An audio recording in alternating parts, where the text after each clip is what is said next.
এই শহরের মানুষগুলো বড়ই অদ্ভুত। আর এই অদ্ভুত শহরের মানুষগুলোর মধ্যে আমি বড্ড বেমানান। এই শহরের ধুলাগুলো অদ্ভুত মানুষের মতোই, কখন পিছু ছাড়তে চায় না। আসলে আমি কে? কোনটা আমার আসল রূপ? এখনকার আমি, নাকি আগে যেটা ছিলাম সেটা? হানমনে এগুলো ভাবছিলাম আর হাঁটছিলাম। হঠাৎ কিছু একটা সাথে খুব জোরে ধাক্কা খেলাম, কিন্তু বুঝতে পারছি না কিসের সাথে ধাক্কা খেলাম। আশেপাশে তাকিয়ে দেখলাম, কিন্তু কাউকে দেখতে পেলাম না। হঠাৎ কেউ ও মাগো, ও মাগো বলে ন্যাকা কান্না করছে। নিচে তাকিয়ে দেখি একটা সুন্দরী মেয়ে নিচে পড়ে আছে। মেয়েটা আস্তে আস্তে উঠে আমাকে রাগী স্বরে বলল, এই যে মিস্টার, আল্লাহ আপনাকে চোখ দুটো দিয়েছে কি জন্য?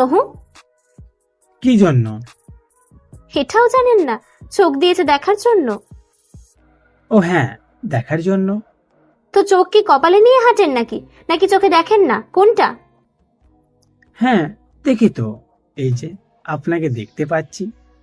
সবই যখন দেখতে পান তো ধাক্কা দিলেন কেন? আর আপনি কি মানুষ নাকি রোবট? উফ বাবারে, আমার কোমরটা মনে হয় ভেঙেই গেছে। ও, আসলে আমি সরি, আপনাকে দেখতে পাইনি। ওই মিয়া, রাখেন আপনার সরি। এটা কি দাঁড়িয়ে থাকার জায়গা? এইভাবে রাস্তার মাঝখানে দাঁড়িয়ে আছেন কেন? আসলে আমি একটা কিছু ভাবতে ভাবতে ভার্সিটির দিকে যাচ্ছিলাম, তাই বুঝতে পারিনি। আপনাকে এখন কি করতে ইচ্ছে করছে জানেন? হাতে একদম সময় নেই, তাই এখনকার মতো ছেড়ে দিলাম। নেক্সট টাইম দেখা হলে বুঝাবো আমি কি জিনিস। সরেন সামনে থেকে, আমার ভার্সিটি দেরি হয়ে যাচ্ছে। আর এভাবে খাম্বার মতো না দাঁড়িয়ে থেকে রাস্তার সাইড দিয়ে হাঁটেন। যত সব ফালতু লোক। মেয়েটা চলে গেল, আর আমি মেয়েটা যাওয়ার দিকে এখনো তাকিয়ে আছি। কি মেয়ে রে বাবা!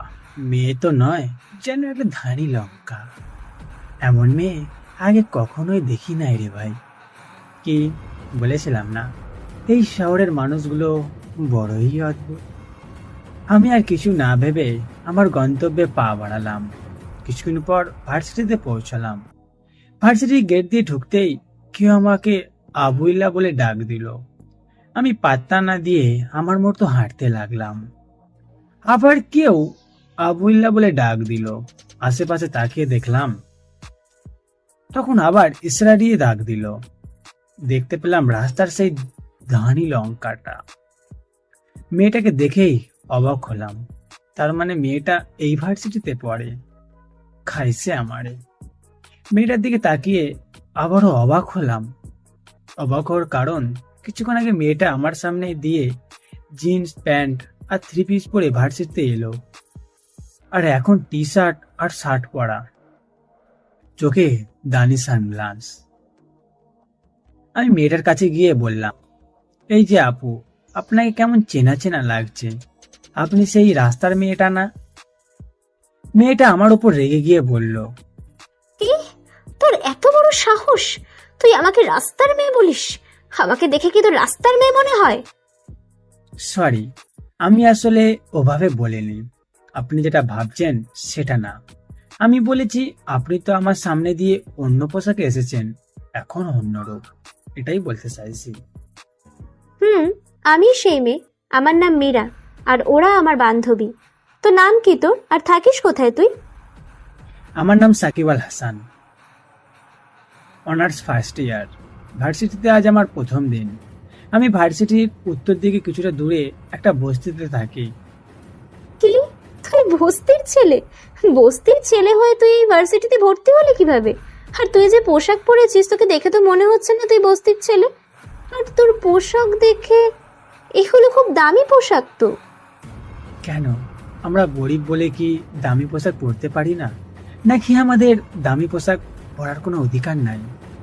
হ্যাঁ আছে, থাকবে না কেন? কিন্তু আমার মনে হচ্ছে তুই এগুলো ভাড়া করে এনেছিস, নয়তো কারো পোশাক চুরি করে এনেছিস।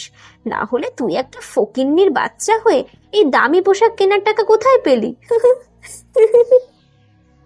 তখন ঠাস ঠাস করে শব্দ হলো।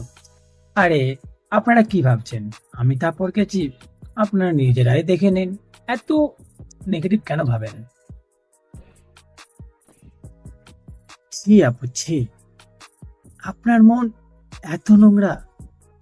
আমার তো আপনাকে ভালো মেয়ে মনে হয়েছিল, কিন্তু আমার জানা ছিল না আপনি একটা অহংকারী মেয়ে। কি? তোর এত বড় সাহস, তুই আমাকে থাপ্পড় মারিস? তুই জানিস আমি কে, কি আমার পরিচয়? আমি চাইলে তোর কি করতে পারি? আমি সরি আপনাকে থাপ্পড় মারার জন্য। আপনাকে থাপ্পড় মারার কোনো ইচ্ছাই আমার ছিল না, কিন্তু আপনি আমার মৃত বাবা মাকে গালি দিয়েছেন, তাই রাগটাকে কন্ট্রোল করতে পারিনি। সেই জন্য আপনাকে থাপ্পড় মেরেছি। আর আপনার বাবা মা হয়তো বেঁচে আছে, এই জন্য আপনি বাবা মা কি জিনিস সেটা বুঝবেন না। কথাটা বলেই আমি ওখান থেকে ক্যাম্পাসের দিকে চলে আসলাম। চোখের কোণে অজান্তে পানি চলে আসলো। বাবা মার কথা খুব মনে পড়তে লাগলো। ওইদিকে মীরা স্তব্ধ হয়ে দাঁড়িয়ে আছেন। মীরার বেস্ট ফ্রেন্ড রিয়া বলল, কি রে, এভাবে চুপ হয়ে গেলি কেন? আর তোর চোখে পানি কেন? কোথায় আমার চোখে পানি? আজ তোর হঠাৎ কি হয়েছে বলতো? ওই ছেলেটা তোকে সবার সামনে থাপ্পড় দিল, আর তুই কি কিছুই বললি না? ওকে কেন মারবো? আসলে ভুলটা আমারই। একটা মা বাবা হারা ছেলেকে শুধু শুধু কষ্ট দিলাম। আসলে ছেলেটা ঠিকই বলেছে, যার মা বাবা নেই দুনিয়ায় তার কেউ নেই। আমারও তাই মনে হয়। ছেলেটাকে না বুঝে কষ্ট দেওয়া ঠিক হয়নি। আমি বলি কি, তুই ছেলেটার কাছে ক্ষমা চেয়ে নে। ছেলেটা অনেক সহজ সরল। হুম, তুই ঠিকই বলেছিস। এদিকে ক্লাস শুরু হতেই আমি ক্লাসে প্রবেশ করলাম। কিছুক্ষণ পর মীরা ও তার বান্ধবীদের আগমন। তার মানে এরা আমার সাথেই পড়ে, আর আমি ভেবেছিলাম এরা আমার সিনিয়র। ক্লাসে ঢুকতেই মীরা আমার দিকে তাকিয়ে একটা মুচকি হাসি দিয়ে নিজের সিটে বসে পড়ল। ক্লাসের ফাঁকে মীরা বারবার আমার দিকে তাকাতে লাগলো। আমার এটা দেখে খুবই বিরক্তি লাগলো। ক্লাস শেষ হতেই আমি ক্যাম্পাসে বসে কিছুক্ষণ আড্ডা দিতে লাগলাম। কিছুক্ষণ পর কোথা থেকে মীরা আমার সামনে এসে দাঁড়ালো। মীরাকে দেখেই আমার বিরক্ত লাগছে। আমি ওখান থেকে উঠে অন্য জায়গাতে গিয়ে বসলাম। সেখানেও মীরা গিয়ে হাজির। বুঝলাম না মেয়েটা এভাবে আমার পিছনে পড়ে আসে কেন। এই যে আপু, আপনার সমস্যা কি? আপনি এভাবে আমার পিছে পড়ে আছেন কেন? আপনি প্লিজ আমার সামনে থেকে চলে যান। আপনাকে দেখলেই আমার বিরক্ত লাগছে।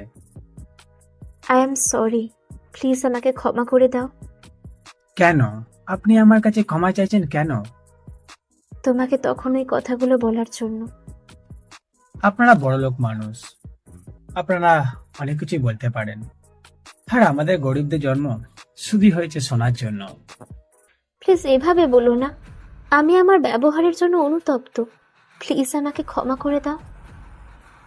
এক সময় আমারও মনে হলো মেয়েটা যখন তার ভুল বুঝতে পেরেছে, তাহলে আমার তাকে ক্ষমা করাই উত্তম। আচ্ছা ঠিক আছে, এবারের মতো মাফ করে দিলাম। সত্যি তুমি আমাকে ক্ষমা করে দিয়েছো? হ্যাঁ, আর আমিও সরি আপনাকে থাপ্পড় দেওয়ার জন্য। আরে এগুলো ভুলে যাও। আচ্ছা আমরা কি বন্ধু হতে পারি? প্লিজ না করো না। একটু চিন্তা ভাবনা করে বললাম, হতে পারি। তাহলে আজ থেকে আমরা বন্ধু। আচ্ছা তোমার ফোন নাম্বারটা দাও তো। কেন, ফোন নাম্বার নিয়ে কি করবে? আরে আমরা তো এখন বন্ধু, একজন আরেকজনের ফোন নাম্বার রাখা উচিত। আর কিছু না বলে ফোন নাম্বারটা দিয়ে দিলাম। আচ্ছা, আমি তাহলে আজ আসি, আগামীকাল আবার দেখা হবে। আচ্ছা ঠিক আছে, সাবধানে যাও। ভার্সিটির বাইরে এসে একটা রিক্সা করে বাসার দিকে যেতে লাগলাম। আর আজকে সারাদিনের কথা মনে করতে লাগলাম। সত্যিই এই শহরের মানুষগুলো বড়ই অদ্ভুত। সময়ে সময়ে গিরগিটির মতো রং বদলায়। হঠাৎ রিক্সা করে যাওয়ার সময় রাস্তার এক পাশে চোখ আটকে যায়। কিছু কোট স্যুট পরা সাহেবী লোকজন একটা চায়ের দোকানদারকে মারতে লাগলো। আমি রিক্সা থেকে নেমে লোকগুলোর কাছে গিয়ে বললাম, এই যে ভাই, আপনারা লোকটাকে এভাবে মারছেন কেন? কি অপরাধ ওনার? তখন কোথা থেকে জিন্স প্যান্ট পরা শার্ট গায়ে আর চোখে সানগ্লাস চোখে একটা মেয়ে, দেখে মনে হচ্ছে কোনো কোটিপতি বাবার লুচ্চা মাইয়া সন্তান। ওরা আমার লোক আর আমি ওদের হুকুম করেছি এই ছোট লোকটাকে মারার জন্য। কিন্তু তুই কে?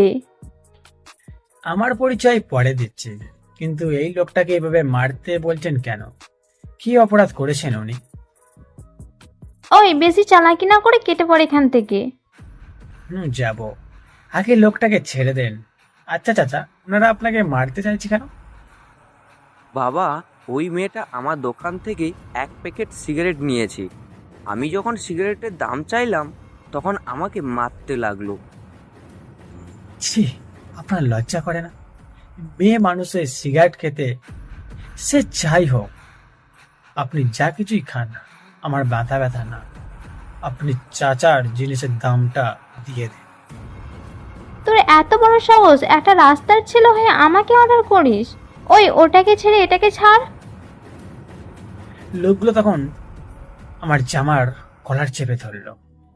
তখন লোকগুলোর ভেতর একজন বলল, কুত্তার বাচ্চা, তোর এত বড় সাহস, রাস্তার ছেলে হয়ে ম্যাডামের সাথে লাগতে আসিস? তোকে তো আজ। দেখ ভাই, তোদের সাথে আমার কোনো কন্দাল নাই। তোরা ম্যাডামের চামচা হয়েই থাক। তোরা আমার শার্টের কলার ধরেছিস, কিছু বলছি না। গালিগালাজ করছিস, তারপরেও কিছু বলিনি। তোরা চাচার জিনিসের দামটা দিয়েই কেটে পড়। যদি না দিই তো? শালা, এই শব্দটা শুনলেই মাথা ঠিক থাকে না।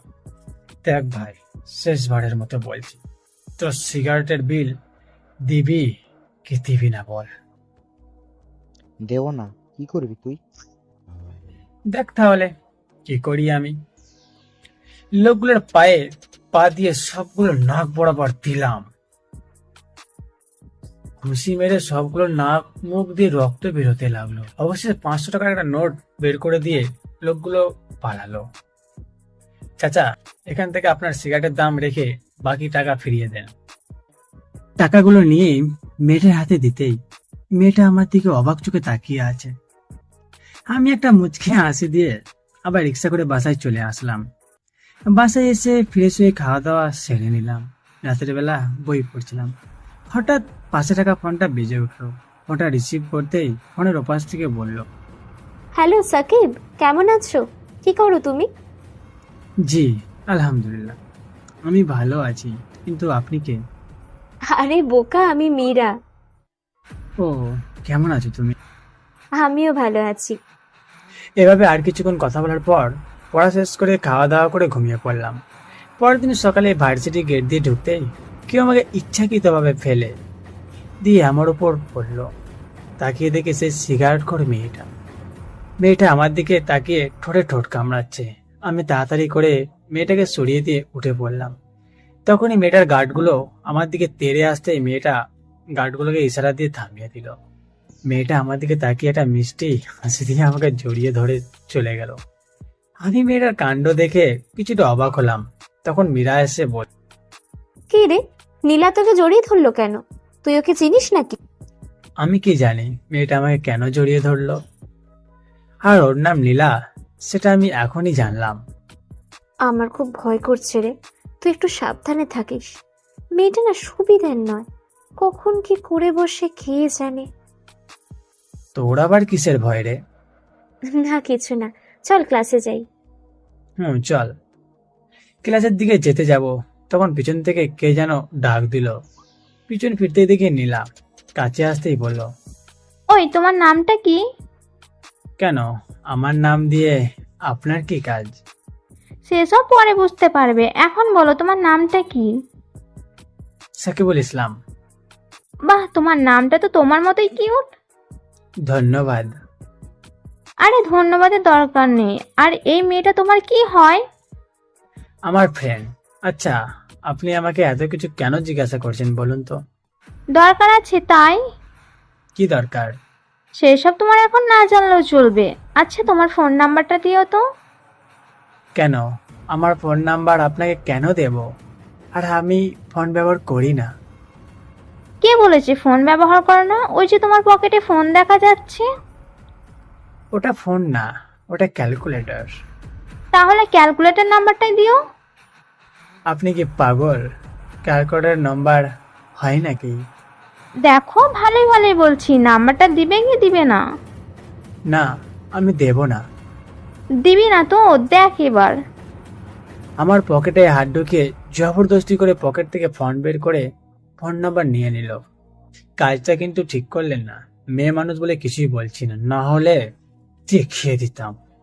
না হলে কি করবে? আদর করবে? করো। মানে কি পাগলের মতো বকছেন?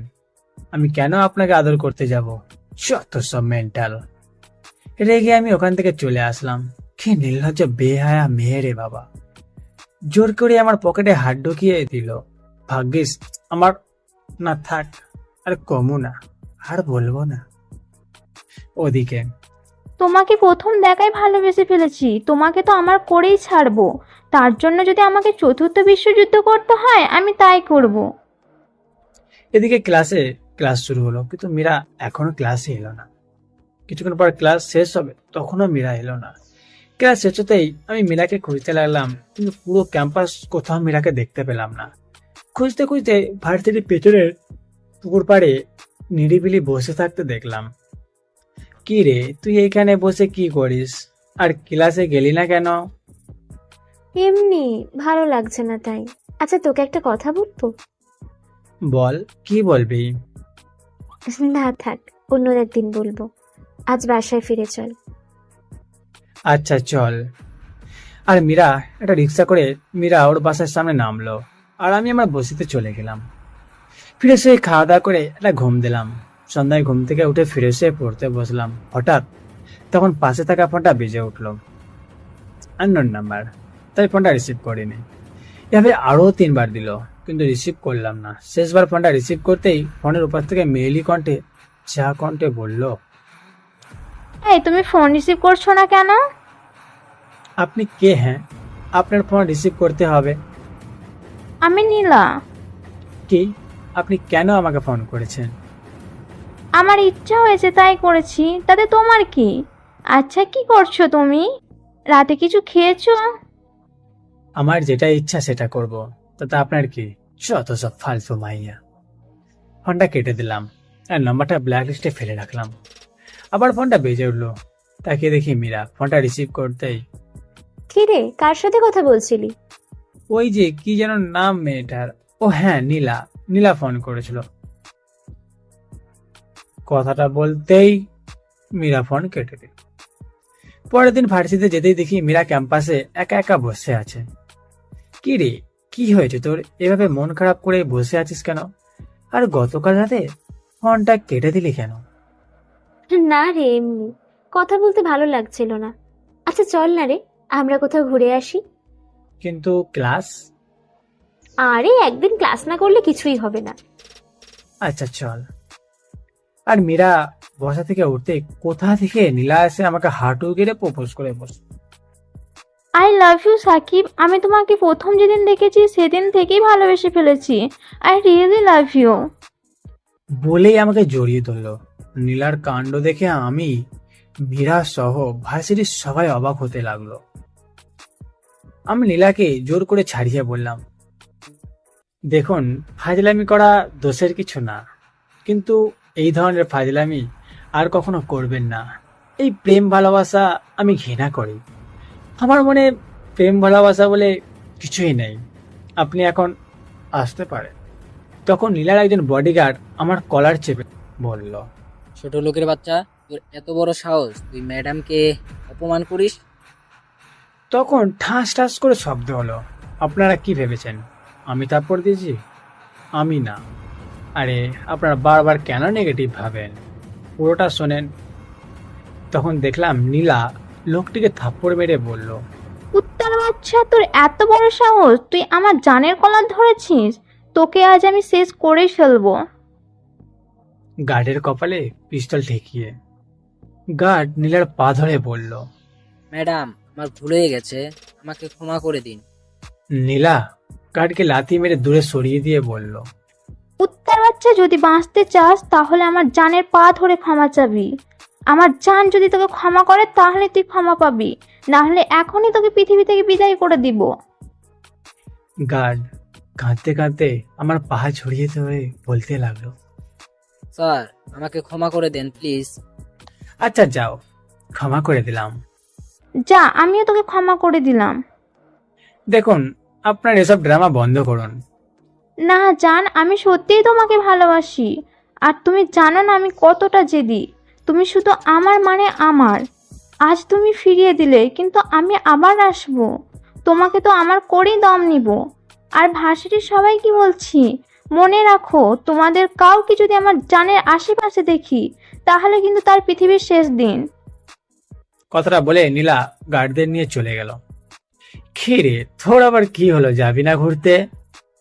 না থাক, অন্য একদিন যাব। আচ্ছা, তোর কি হয়েছে বলতো? ইদানিং মন খারাপ করে বসে। কিছু না, চল ক্লাসে যাই। আচ্ছা চল। আমি আর মীরা ক্লাসে চলে গেলাম। ক্লাস শেষে বাড়িতে ফিরছিলাম, হঠাৎ একটা কালো গাড়ি এসে আমার সামনে দাঁড়ালো। মুখে কাপড় বাঁধা কয়েকটা লোক গাড়ি থেকে নেমে আমাকে জোর করে গাড়িতে তুলে আমার মুখে কালো কাপড়ের মুখোশ পরিয়ে দিল। সাথে সাথে একটা গন্ধ আমার নাকে আসতেই আমি অজ্ঞান হয়ে গেলাম। আমার জ্ঞান ফিরতেই কিছু চোখে দেখতে পাচ্ছি না। আমার মুখে এখনো মুখোশটা পড়া, হাত পা নাড়াতেও পারছি না। আমাকে বেঁধে রাখা হয়েছে।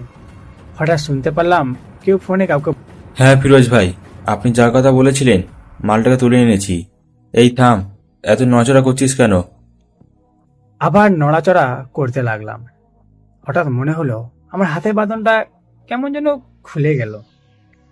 তারপরও আমি কিছু না জানার ভান করলাম। লোকটা আবার আমাকে বল। আরে ভাই, এত নজরা করছিস কেন? একটু অপেক্ষা কর, তোকে যে কোরবানি দেবে সে এখনই আসছে। ততক্ষণ আমরা একটু মজা করি। আমাকে এখানে তুলে এনেছিস কেন? দেখ, ভালোই ভালোই বলছি, আমাকে ছেড়ে দে। আমার মাথা গরম করাস না। ওরে বাবা, আমি তো ভয় পাচ্ছি তোর কথা শুনে। তুই আমাকে চিনিস না। আমি চাইলেই তোকে এক্ষুনি দুনিয়া থেকে বিদায় করে দিতে পারি। মাসুদ তোর নাম। 5 বছর আগে RDX এর ব্লাস্ট করার কারণে পুলিশ তোকে আটক করেছিল। 2 বছর আগে তুই জেল থেকে ছাড়া পেয়েছিস। ফিরোজ তোকে ছাড়িয়ে এনেছিল। আর পরিচয় দেব নাকি নাকি এতটুকুতেই হবে? আমার কথা শুনে মাসুদের চোখ কপালে উঠল। কে তুই, আর আমার ব্যাপারে এত কিছু জানিস কিভাবে? ফিরোজকেও আসতে দে। কিছুক্ষণ পর ফিরোজ এলো। কিরে মাসুদ, মালটা কোথায়? ওই যে ভাই, মালটাকে চেয়ারে বেঁধে রেখেছি। কিরে, তোর দেখছি খুব বড় কলিজা। তুই আমার নামে পুলিশকে সব বলে দিবি, কিন্তু সে সুযোগ তুই আর পাবি না। হা হা হা হা হা। তুই ফিরোজ আমাকে মারবি? একটা 2 টাকার পাতি মস্তান, তুই কিনা আমাকে মারবি? কি বললি তুই? আর তোর এত বড় সাহস, তুই আমার নাম ধরে ডাকিস? জানিস আমি কে? তোর সাহস দেখে আমি অবাক হচ্ছি। মুখ থেকে কাপড়টা সরাতেই ফিরোজের চোখ কপালে উঠল। কি রে, বাকি পরিচয় দেব? ভাই আপনি? কুত্তার বাচ্চা, তুই কাকে তুলে এনেছিস? ভাইকে তুই জানিস? তোর কপাল এখনো ভালো, তুই ভাইয়ের সামনে দাঁড়িয়ে আছিস। ভাই, আমার ভুল হয়ে গেছে, আমাদের ক্ষমা করে দেন। এ ভুল আর কোনোদিন হবে না। দেখ, আমি এগুলো আপাতত ছেড়ে দিয়েছি, কিন্তু ক্যারেক্টার এখনো পাল্টায়নি। আমাকে আবার এই পথে আসতে বাধ্য করিস না। আজকের মতো ছেড়ে দিলাম। নেক্সট টাইম ভুল হলে আর করব না।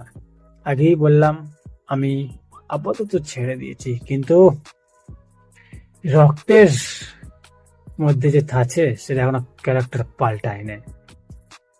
তারপর আমি ওখান থেকে চলে আসলাম। রাত 10টা বাজে বাসায় পৌঁছালাম। ফোনটা বের করতে দেখি 50টার উপরে আননোন নাম্বার থেকে কল এসেছে। আমি ভাবলাম কেউ হয়তো আমাকে বিপদে পড়ে কল করেছে, তাই আমিও কল ব্যাক করলাম। সাথে সাথে ওপাশ থেকে একটা মেইলি কন্ট্যাক্ট আমাকে বকাবকি করতে শুরু করলো। হায় রে হায়, হোয়াট ইজ দিস কথাবার্তা? জানা নেই বকাসকা। ওই কুত্তা, এতক্ষণ ধরে ফোন ধরলি না কেন? কোথায় ছিলিস তুই? জানিস আমি কত টেনশনে ছিলাম। মেয়েটার কথা শুনে আমি পুরো চেনা নয় জানা নয় একটা মানুষকে তুই তাগাড়ি করছে। এই কে আপনি? আর আপনি এভাবে তুই তাগাড়ি করছেন কেন? আপনি আমার জীবন না? কি যাতা বলছেন? আমি আপনার জীবন হতে যাব কেন? ও সরি ভাইয়া, আসলে আমার বিএফ কে ফোন দিতে গিয়ে রং নাম্বার চলে গেছে। মেয়েটার কথা শুনে মেয়েটা গরম হয়ে যাচ্ছে। রং নম্বরে ফোন করে আমাকে এতগুলো বকা দিল, আবার সরি বলছি। কেমনটা লাগে ভাই? ফোনটা কেটে দিয়ে ফ্রেশ হয়ে কিছু খেয়ে এক বস্তা দুঃখ নিয়ে ঘুমিয়ে পড়লাম। হঠাৎ মাঝরাতে ঘুমটা ভেঙে গেল। মা বাবাকে স্বপ্নে দেখলাম। ঘুম থেকে উঠে দেখি আমার পুরো শরীর ঘেমে গেছে। ঘুম থেকে উঠে মা বাবার ছবিটা হাতে নিয়ে ছবির উপরে হাত বুলাতে লাগলাম আর চোখের পানি ফেলতে লাগলাম। হঠাৎ আমার ছোট বোনটার কথা মনে পড়ে গেল। জানি না পাগলিটা এখন কোথায় আছে। চলুন আমার ব্যাপারে কিছু জেনে নেবেন।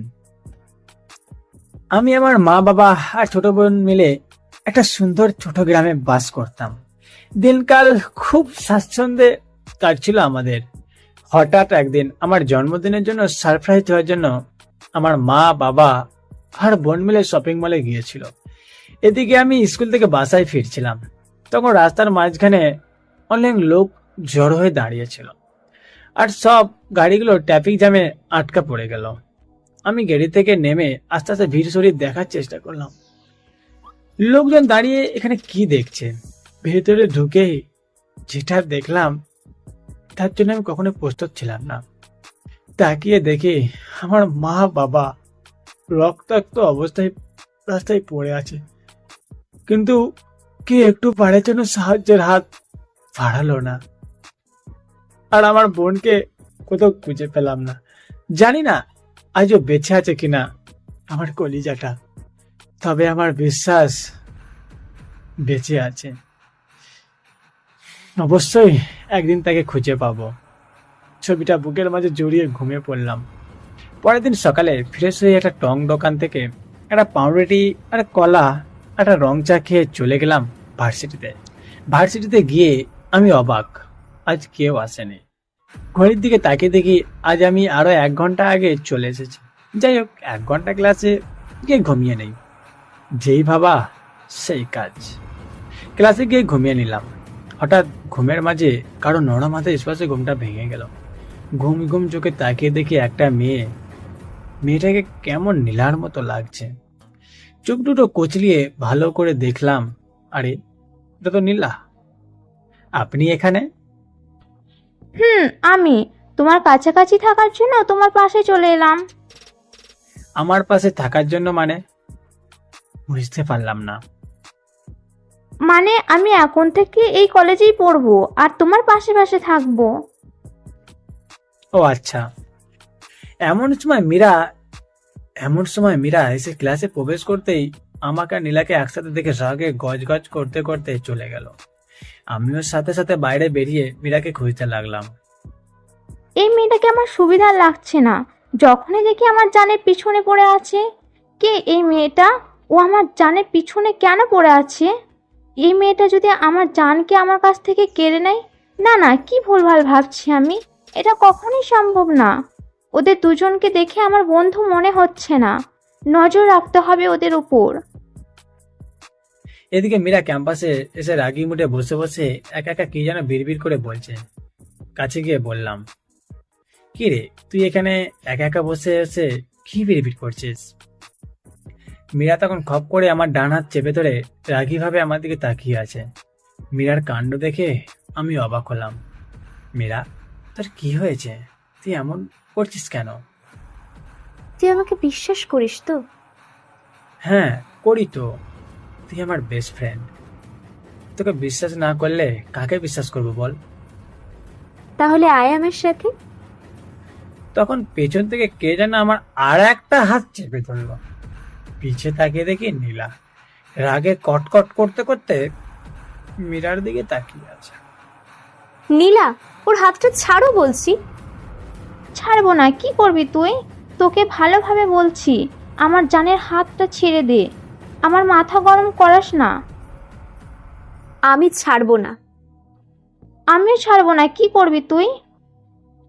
শালা দুইটা টানাটানি যেভাবে শুরু হয়েছে, মনে হচ্ছে আর 2 টান দেওয়া মাত্র আমার হাত খুলে 2 দিকে চলে যাবে। ভার্সিটির সবাই দেখছে, আবার কেউ কেউ মজা নিচ্ছে। ফ্রিতে যদি মুভি হয় সিনেমা হলে, কে না দেখতে চাই? দুটো যন্ত্রণায় আমার রাগ উঠে গেল।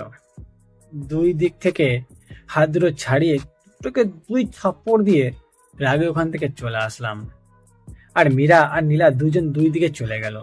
আমি বাসায় চলে গেলাম, তখনই ফোনটা বেজে উঠলো। তাকিয়ে দেখি মীরার ফোন। রাগে কলটা কেটে দিলাম। আবারও ফোন দিল, আবারও কেটে দিলাম। এবার মেসেজ করলো, মেসেজটা সিন করলাম। প্লিজ ফোনটা ধর, 2 মিনিট কথা বলে কেটে দেব। কেন জানি আর না করতে পারলাম না। এবার ফোন দিতেই ফোনটা রিসিভ করলাম। বল, কি বলবি? বিকালে একটু পার্কে দেখা করতে পারবি? খুব জরুরি কথা আছে। আচ্ছা বল, কখন আসতে হবে? 4টে বাজে আসলেই হবে। বিকালে মীরার কথা মতো পার্কে চলে গেলাম, কিন্তু কাউকে দেখতে পেলাম না।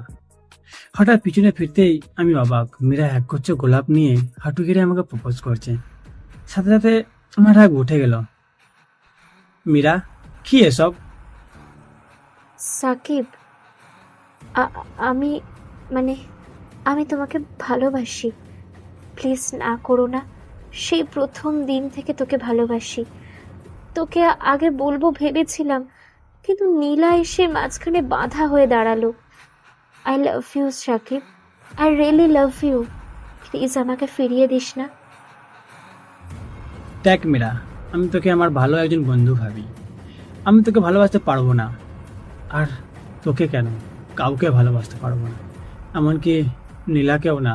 প্লিজ মাফ কর আমায়। মীরাকে কথাটা বলেই আমি পার্ক থেকে চলে আসলাম।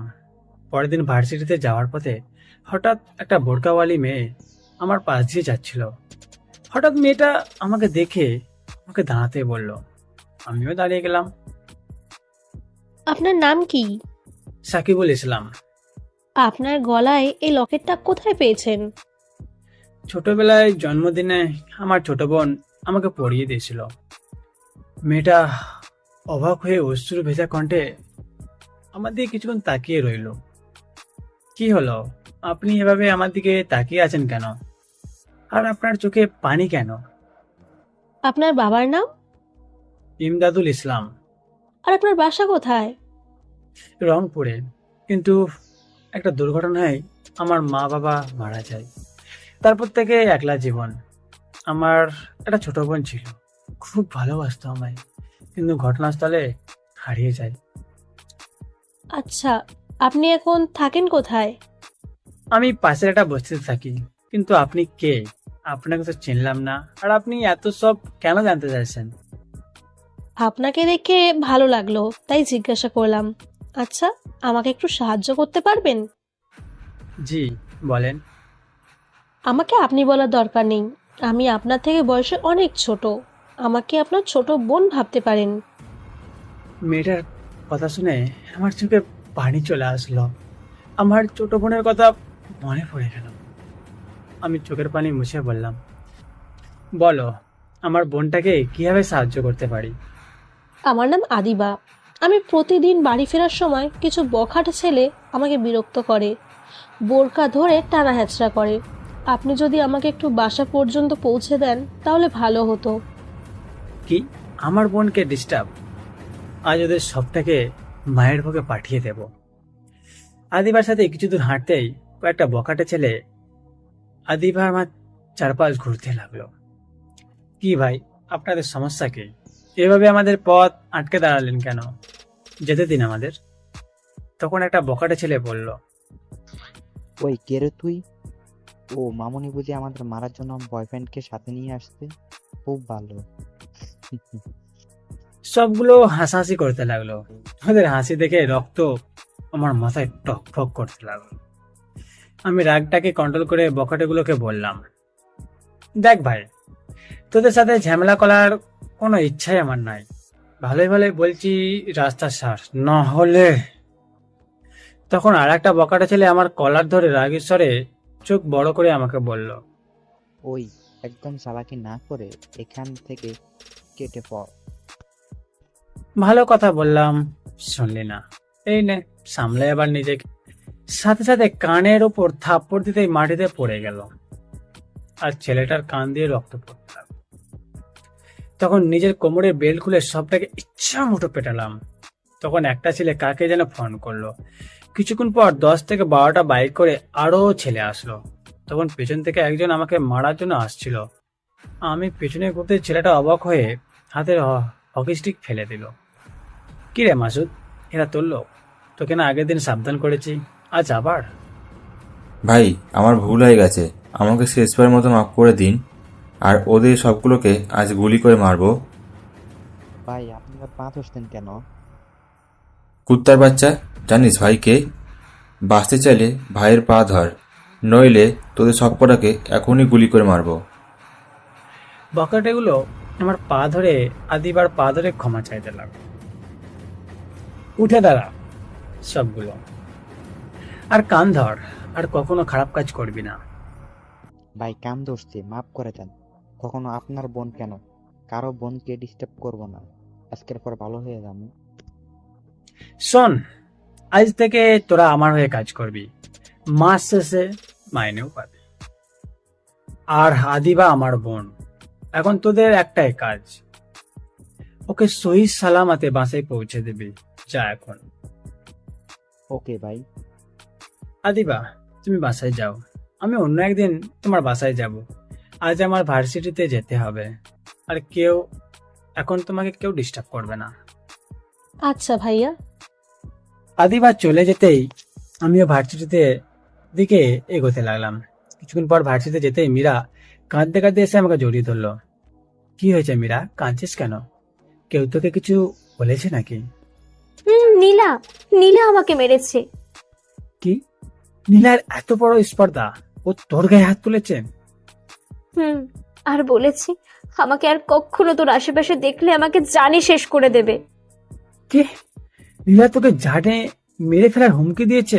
চল আমার সাথে। কোথায় যাব? নীলার কাছে যাব। না থাক, পরে যদি নীলা তোর কোনো ক্ষতি করতে চায়, আমি চাই না আমার জন্য তোর কোনো ক্ষতি হোক। আরে তুই তো ভয় পাচ্ছিস কেন, চল আমার সাথে। মীরাকে সাথে নিয়ে নীলাকে খুঁজতে লাগলাম। অনেক খোঁজাখুঁজি করার পর নীলাকে ক্যাম্পাসে দাঁড়িয়ে কয়েকটা মেয়ের সাথে হেসে কথা বলছে। আমি নীলার কাছে গিয়ে নীলাকে পিছে ঘুরিয়ে ঠাস ঠাস করে দুইটা চড় মারতে নীলার ফর্সা গালটা লাল হয়ে গেল, ঠোঁট কেটে রক্ত পড়তে লাগলো। সেদিকে আমার কোনো খেয়ালই নেই। নীলা গাল হাত দিয়ে ছলছল চোখে আমার দিকে অবাক হয়ে তাকিয়ে রইল। এই মেয়ে, তোর সাহস কি করে হলো মীরার গায়ে হাত তোলার, ওকে থাপ্পড় মারার? আমার কথা শুনে নীলা অবাক হয়ে মীরার দিকে তাকিয়ে থাকলো। সাকিব, তুমি এসব কি বলছো? আমি কেন মীরার গায়ে হাত তুলতে যাব? তুই কি ভাবিস নিজেকে? বাপের টাকা আছে বলে কি যা ইচ্ছা তাই করবি? তোর সাহস কি করে হয় মীরাকে মেরে ফেলার হুমকি দেওয়ার? কি বলছো কি? আমি কখন মীরাকে মেরে ফেলার হুমকি দিয়েছি? মীরা আমাকে ভালোবাসে, তাই তুই আমার জীবন থেকে সরিয়ে দিতে চেয়েছিস? তবে একটা কথা কান খুলে শুনে রাখ, প্রেম ভালোবাসার প্রতি আমার কোনো ইন্টারেস্ট ছিল না, কিন্তু আজ তোকে একটা কথা বলবো, কান খুলে শুনে রাখ। এখন এই মুহূর্তে থেকে মীরাকে আমি ভালোবাসি, পারলে কিছু করে দেখাস। নীলাকে কথাটা বলেই আমি ভার্সিটি থেকে চলে আসলাম। হঠাৎ আমার হাতের দিকে তাকিয়ে দেখি রক্ত। তখন মনে পড়লো আমি তো নীলাকে তখন থাপ্পড় দিয়েছিলাম। আমি তখন ভাবতে লাগলাম, আমার কি নীলাকে থাপ্পড় মারাটা ঠিক হয়েছে?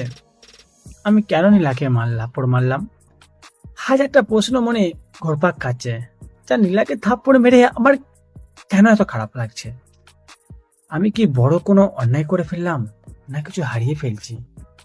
আমার মনে হচ্ছে কেউ আমার কলিজাতে খুব জোরে আঘাত করেছে। আমি কি নীলার কাছে আমার ভুলের জন্য ক্ষমা চেয়ে নেব? নীলার কাছে ক্ষমা চাওয়াটা কি ঠিক হবে? নীলা কি আমাকে ক্ষমা করবে? এত কষ্ট কেন লাগছে আজ আমার? মনে হচ্ছে খুব কাছের কিছু একটা আমার জীবন থেকে হারিয়ে যাচ্ছে। আচ্ছা যাই, নীলাকে একটা সরি বলে দেখি। যেই ভাবা সেই কাজ। চলে গেলাম আবার ভার্সিটিতে গিয়ে যেটা শুনতে পেলাম সেটা আমার নিজের কানকেও বিশ্বাস করতে পারলাম। ভার্সিটিতে আসতেই, কি রে, তোকে বলেছিলাম না সাকিব শুধু আমার, তুই আমাদের মাঝখান থেকে সরে যা। শুনলি না তো? দেখলি কেমন অভিনয়টা করলাম?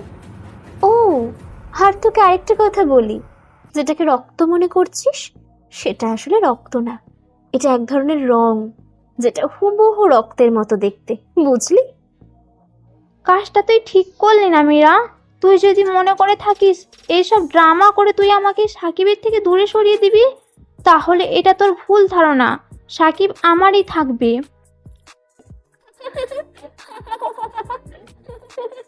তুইও দেখছি সাকিবের মতো খুব বোকা। তুই কি করে ভাবলি তুই সাকিবকে যা বলবি তাই করবি? তাহলে ভুল করছিস। সাকিবের মনে আমি একটু একটু করে তোর প্রতি ঘৃণা জমাতে শুরু করেছি। সাকিবকে তুই কখনো পাবি না। Bye, see you. এতক্ষণ মীরার সব কথাগুলো শুনে আমার তো পুরো মাথায় রক্ত টকবক করছে। মীরাকে পিছনে ঘুরিয়েই ঠাস করে 4টা থাপড় বসিয়ে দিলাম। সাথে সাথে মীরার ঠোঁট কেটে রক্ত বেরোতে লাগলো। কিরে, এখন আসল রক্ত বের হলো তো? ছি মীরা, ছি, তোকে আমার বেস্ট ফ্রেন্ড ভাবতে ঘৃণা হচ্ছে। প্লিজ প্লিজ সাকিব, আমার কথাটা। আমি মীরার কথা থামিয়ে দিয়ে বললাম, চুপ, একদম চুপ, আর একটা আওয়াজও করবি না। তোর কি মনে হয় আমি হ্যাবলা মার্কা বলেই কি আমি বোকা? তুই আমার ব্যাপারে কতটুকু জানিস, কতটুকু চিনিস আমায়? প্লিজ আমার কথাটা একবার শোনো, আমি তো মজা করছিলাম, আমি আসলে। Don't sound. তুই আর একটা শব্দও করবি না, চলে যা আমার চোখের সামনে, আর কখনো তোর এই চেহারা আমাকে দেখাবি না। চলে যাচ্ছি, কিন্তু কাজটা তুই ঠিক করলি না। মীরার আগে গজগজ করতে করতে ভার্সিটি ছেড়ে চলে গেল। আমি আস্তে আস্তে নীলার সামনে গিয়ে শান্ত গলায় নরম সুরে বললাম, নীলা, আমি সত্যটা না জেনে খুব বড় অন্যায় করে ফেলেছি। প্লিজ আমাকে ক্ষমা করে দাও।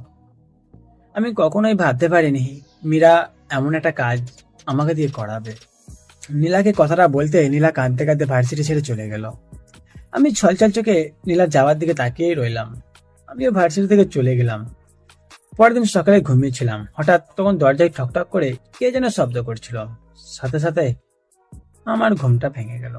চোখ দুটো কচলাতে কচে দরজা খুলতেই যাকে দেখলাম তাকে তো আমি অবাক। তাকে দেখি আদিবা আমার সামনে দাঁড়িয়ে আছে। গুড মর্নিং ভাইয়া, কেমন আছো? ঘুম থেকে উঠলে বুঝি? Good morning. আমি ভালো আছি, তুমি কেমন আছো? আজ আমি খুব ভালো আছি। কেন আজ এত খুশি কেন? আরে এত সকালে তুমি এখানে কি করছো? আর আমার বাসা চিনলে কি করে? সেসব বাদ দাও। আর এত সকাল কোথায়? ঘড়িতে দেখেছো কয়টা বাজে? ঘড়ির দিকে তাকিয়ে দেখি 9টা বাজে। এই রে, আজ ঘুম থেকে উঠতে অনেক দেরি করে ফেললাম। আচ্ছা তুমি ভেতরে এসে বসো, আমি রান্না বসিয়ে দিচ্ছি, খেয়ে যাও। না ভাইয়া, তোমার রান্না করতে হবে না। আমি নিজের হাতেই তোমার জন্য রান্না করে এনেছি। আজ নিজের হাতে তোমাকে খাইয়ে দিব। তুমি কেন শুধু শুধু রান্না করে আনলে? আমি আমার ভাইয়ের জন্য রান্না করেছি, তাতে তো তোমার কি? এখন কথা না বাড়িয়ে ফ্রেশ হয়ে এসো, আমি তোমার জন্য খাবার রেডি করছি। আদিবার কথা শুনে আমার চোখে পানি চলে এলো। আমার পিচ্ছি বোনটা আমার কাছে থাকলে হয়তো আজ আমাকে এভাবে নিজেতে খাইয়ে দিত। এসব ভাবছিলাম, হঠাৎ আদিবা বলল, ভাইয়া তুমি কাঁদছো কেন? কি হয়েছে তোমার? না ও কিছু না, আমার পিচ্ছি বোনটার কথা মনে পড়ে গেল, তাই আর কি। ও, এই ব্যাপার? চিন্তা করো না, তোমার পিচ্ছি বোনটা একদিন ঠিক তোমার কাছে ফিরে আসবে। এখন ভেতরে চলো তো। আদিবা ভেতরে ঢুকতেই সব থমকে গেল। আদিবার চোখের কোণে পানি। কি হয়েছে আদিবা, তুমি দাঁড়িয়ে পড়লে কেন? আর তোমার চোখের পানি কেন? কিন্তু আমার কোনো কথাই যেন আদিবার কানে পৌঁছালো না। আদিবা আমার মা বাবার ছবিটার দিকে তা এক ধানে তাকিয়ে আছেন, আর চোখের পানি পড়ছে। আমি আবার কড়া গলায় ডাক দিলাম, আদিবা, কি হয়েছে তোমার? তুমি এভাবে ওই ছবিটার দিকে তাকিয়ে কাঁদছো? না ভাইয়া, কিছু না। ভাবছি তুমি তোমার মা বাবাকে ছেড়ে কত কষ্টে একা একা জীবন যাপন করো। আচ্ছা, ওই পিচ্ছি মেয়েটাকে? ওই পিচ্ছি মেয়েটাই আমার কলিজার টুকরা বোন। জানি না এখন কোথায় আছে। আচ্ছা, এখন এসব বাদ দিয়ে খাবার খেতে এসো। হুম। আমি ফ্রেশ হয়ে এসে খাবার টেবিলে বসতে আদিবা আমাকে খাবার খাইয়ে দিল। খাবার শেষে আদিবা আমার মুখটা মুছিয়ে দিয়ে আমার কপালে একটা চুমু দিল। হঠাৎ আমার ভেতরে কেমন যেন মোচড় দিল। মনে হচ্ছে এই স্পর্শ আমার চুক চুক ধরেছে না। কি ভাবছো ভাইয়া? না, কিছু না। আচ্ছা, তোমার পরিবারে কে কে আছেন? কথাটা বলতে আদিবা চুপ করে গেল। ভাইয়া, আমার দেরি হয়ে যাচ্ছে, আমাকে এখনই বাসায় যেতে হবে। দেরি হলে বাসার সবাই চিন্তা করবে। আদিবা আমার কথাটি এড়িয়ে গেল। আদিবা চলে যাওয়ার পর আমি রেডি হয়ে ভার্সিটিতে চলে গেলাম। ভার্সিটিতে যেতেই কোথা থেকে মীরা দৌড়ে এসে আমাকে জড়িয়ে ধরে বলল। মীরার কাণ্ড দেখে আমি অবাক হলাম। মীরাকে জোর করে ছাড়িয়ে দুটো থাপ্পড় বসিয়ে বললাম, তোকে বলেছি না তুই আর কখনো আমার চোখের সামনে আসবি না, তারপর কেন এসেছিস? তোর মতো একটা নোংরা মনের মানুষের সাথে বন্ধুত্ব করে আমি ভুল করেছিলাম। সাকিব, প্লিজ এভাবে বলো না। আমি তোমাকে অনেক ভালোবাসি, তাই আমি এমনটা করতে বাধ্য হয়েছি। প্লিজ আমাকে তুমি ক্ষমা করে দাও। আমি তোকে কখনো ভালোবাসি বলেছি? বলনি, কিন্তু আমি তো তোমাকে ভালোবাসি। তোমার জন্য আমি সব কিছু করতে পারি। সত্যি আমার জন্য সবকিছু করতে পারবি? হুম। আচ্ছা, আমার তো কিছুই নেই, বস্তিতে থাকি। আমার সাথে পারবি ওই বস্তিতে থাকতে? ওয়াক ওয়াক থু। আমি বস্তির মানুষদের ঘৃণা করি। কি দুর্গন্ধ পরিবেশ, ওখানে আমার দম বন্ধ হয়ে আসে। কষে দিলাম ঠাস ঠাস করে দুইটা থাপ্পড়। ফকিন্নির ঘরে ফকিন্নি, সামান্য বস্তিতে থাকতেই ময়রা যাস, আবার আমারে কইতাছস আমার লাইগা সব কিছু করতে পারস? সর সামনে থাইকা অসভ্য লুচ্চা মাইয়া। মীরাকে কথাটা বলেই আমি ক্যাম্পাসের দিকে চলে গেলাম। সালা ছোট লোকের বাচ্চা, তোকে ভালোবাসি বলে আমাকে বারবার অপমান করছিস। তুই জানিস না আমি কে, আমি তোর কি অবস্থা করতে পারি। এবার দেখবি আমি কি করতে পারি। মীরা রাগে গজগজ করতে করতে ভার্সিটি থেকে চলে গেল। এদিকে আমি ক্যাম্পাসে বসেছিলাম। কিছুক্ষণ পর নীলাকে দেখতে পেয়ে দৌড়ে নীলার কাছে গেলাম। আমাকে দেখে নীলা উল্টো দিকে হাঁটা ধরলো। আমি নীলা বলে ডাক দিতে নীলা দাঁড়িয়ে গেল। আমি নীলার সামনে গিয়ে কান ধরে বললাম, নীলা, আমি না জেনে একটা ভুল করে ফেলেছি, প্লিজ আমাকে ক্ষমা করে দাও। আমি আমার ভুলের জন্য অনুতপ্ত। নীলা আমার কথার কোনো জবাব না দিয়ে অন্যদিকে মুখ ঘুরিয়ে নিল। এবার আমি খপ করে নীলার হাতটা চেপে ধরলাম। নীলা আমার দিকে অবাক হয়ে তাকিয়ে রইল। আরে কি করছেন কি আপনি? হাতটা ছাড়ুন বলছি। প্লিজ আমাকে ক্ষমা করে দাও, আমি যে আর পারছি না। আপনি কোনো অপরাধ করেননি, তাহলে ক্ষমা কেন চাইছেন? হাতটা ছাড়ুন বলছি, না হলে কিন্তু খুব খারাপ হয়ে যাবে। না, আমি ছাড়বো না যতক্ষণ না তুমি আমাকে ক্ষমা না করবে। সাথে সাথে নীলা জোর করে হাতটা ছাড়িয়ে ঠাস করে একটা থাপ্পড় মেরে ভার্সিটি থেকে চলে গেল। আমিও মন খারাপকে সাথে নিয়ে ভার্সিটি থেকে বাসায় চলে গেলাম। মনটা খারাপ, তাই ভাবলাম কয়েকটা দিনের জন্য গ্রাম থেকে ঘুরে আসি, মা বাবার খবরটা জিয়ারত করে আসি। যেই বাবা সেই কাজ। চলে গেলাম গ্রামে। গ্রামে যেতেই প্রথম চলে গেলাম মা বাবার কবরের পাশে। কবর জিয়ারত শেষে চলে গেলাম সেই ছিঁড়েছে না বাড়িতে। বাড়ির ভেতরে প্রবেশ করতে যাব, তখন পিছন থেকে কে যেন ডাক দিল। পিছনে ঘুরতে অবাক, সে তো আফজাল চাচা, বাবার বন্ধু। আমি খুশিতে চাচাকে গিয়ে জড়িয়ে ধরলাম। চাচা অবাক হয়ে আমাকে জিজ্ঞেস করলো, কে তুমি বাবা, আর আমাকে কেন জড়িয়ে ধরলে? আফজাল চাচা, তুমি আমাকে চিনতে পারছো না? আমি সাকিব, তোমার বন্ধু ইমদাদুলের ছেলে আমি। আফজাল চাচা অবাক হয়ে খুশিতে কেঁদে দিয়ে আমার চোখে মুখে হাত বুলিয়ে আমাকে বুকে জড়িয়ে নিল। বাবা, তুই এতদিন কোথায় ছিলি? আমি ঢাকাতে থাকি, অনেক বছর পর এলাম। বাবা মায়ের কবর জিয়ারত করে এখানে আসলাম, কিন্তু দুঃখ একটাই, আমার কলিজা টুকরা বোনটিকে খুঁজে পেলাম না। জানি না কোথায় আছে, বেঁচে আছে কিনা। সে তো বেঁচে আছে বাবা, কয়েকদিন আগেও এখানে এসেছিল তোকে খুঁজতে, কিন্তু না পেয়ে আবার চলে গেছে। আফজাল চাচার কথা শুনে আমি খুশিতে অবাক হয়ে তাকিয়ে আছি। তুমি সত্যি বলছো চাচা? আমার বোন বেঁচে আছে? বলো না আমার বোন কোথায় আছে, প্লিজ চাচা বলো না, কোথায় আছে আমার কলিজার টুকরা বোন?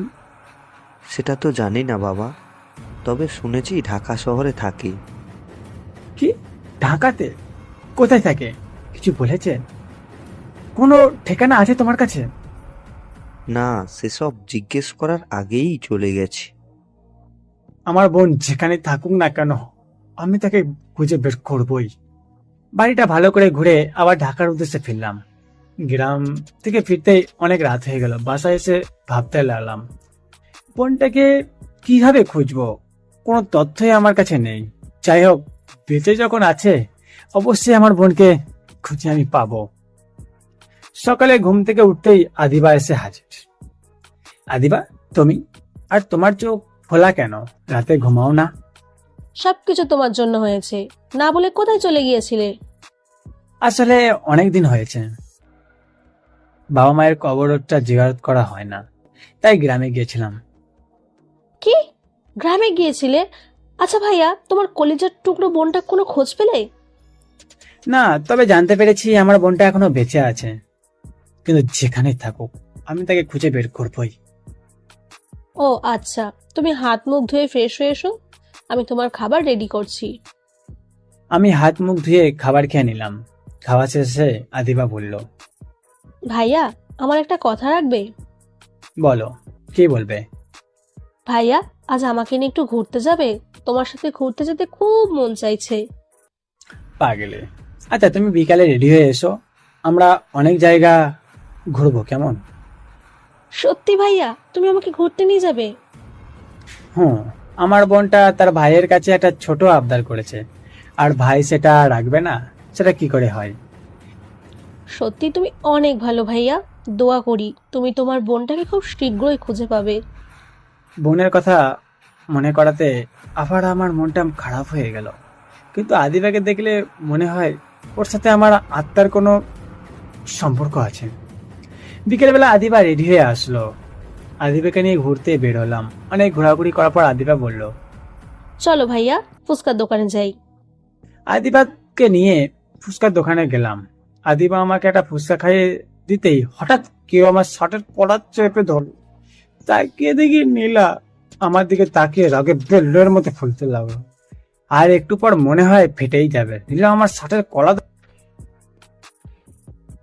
ঠাস ঠাস করে দুটো কাপড় বসে দিল। আরে এখন আমি কি করলাম? বিনা দোষে দুইটা গাল লাল করে দিল শাকচুন্নি। আমি তো নীলার দিকে তাকিয়ে অবাক। চোখের নিচে কালো দাগ পড়ে গেছে, শরীরটাও কেমন শুকিয়ে গেছে। কুত্তা, তোর এত বড় কলিজা, তুই আমার ছেড়ে অন্য একটা মেয়েকে নিয়ে ফুচকা খাচ্ছিস, আর এদিকে আমি দু চোখের পাতা এক করতে পারছি না। আর এই মেয়ে কে তুই? তোর এত বড় সাহস, তুই আমার জানের দিকে হাত বাড়িয়েছিস? তোকে তো আমি... নীলা আদিবার দিকে এগোতেই আমি নীলাকে বুকের সাথে চেপে ধরলাম, আর আদিবা নীলার কাণ্ড দেখে পাগলের মতো হাসছে। এই মেয়ে, তুই এভাবে পাগলের মতো হাসছিস কেন? আজ আমার জানের জন্য তুই বেঁচে গেলি, আর কখনোই যেন তোকে আমার জানের আশেপাশে না দেখি। আচ্ছা ভাইয়া, তাহলে আমি এখন যাই, পরে আবার কথা হবে। আদিবার মুখে ভাইয়া ডাক শুনে নীলা অবাক হয়ে একবার আমার দিকে আর একবার আদিবার দিকে তাকিয়ে আছে। আদিবা হাসতে হাসতে চলে গেল। আদিবার চলে যাওয়ার পর, ও তোমাকে ভাইয়া ডাকলো কেন? বোন তার ভাইকে তো ভাই বলবেই, তাই না? মানে ওই মেয়েটা তোমার বোন? কিন্তু কিন্তু কি? চলো ওই পার্কে গিয়ে বসি, তারপর বলছি। আচ্ছা চলো। আমি আর নীলা একটা পার্কে গিয়ে বসলাম। এবার সব খুলে বলো। তার আগে এটা বলো, তোমার হাতে ব্যান্ডেজ কেন? না, ও কিছু না, তুমি বলো। কিছু না মানে? আগে বলো কি হয়েছে। বললাম তো কিছুই হয়নি, ফল কেটে খেতে গিয়ে হাত কেটে গেছে। তুমি বলবে নাকি আমি চলে যাব? তারপর নীলাকে সবকিছু খুলে বললাম। ও আচ্ছা, তাহলে এই ব্যাপার। কিন্তু মেয়েটা আমার কেমন যেন চেনা চেনা লাগছে, কোথায় যেন দেখেছি। আচ্ছা এখন চলো, সন্ধ্যা হয়ে গেছে। পরের দিন ভার্সিটিতে যেতে নীলা আর আমি পাশাপাশি বসে কথা বলছিলাম। হঠাৎ একটা ছেলে এসে আমাদের সামনে দাঁড়ালো। ছেলেটি দেখতে খুব হ্যান্ডসাম। হাই, আমি আবির, অনার্স ফার্স্ট ইয়ার। হ্যালো, আমি সাকিব, আর ওর নাম নীলা। আমরা সেম ইয়ার। ও, আমি এই ভার্সিটিতে নতুন। আজ আমার ভার্সিটির প্রথম দিন।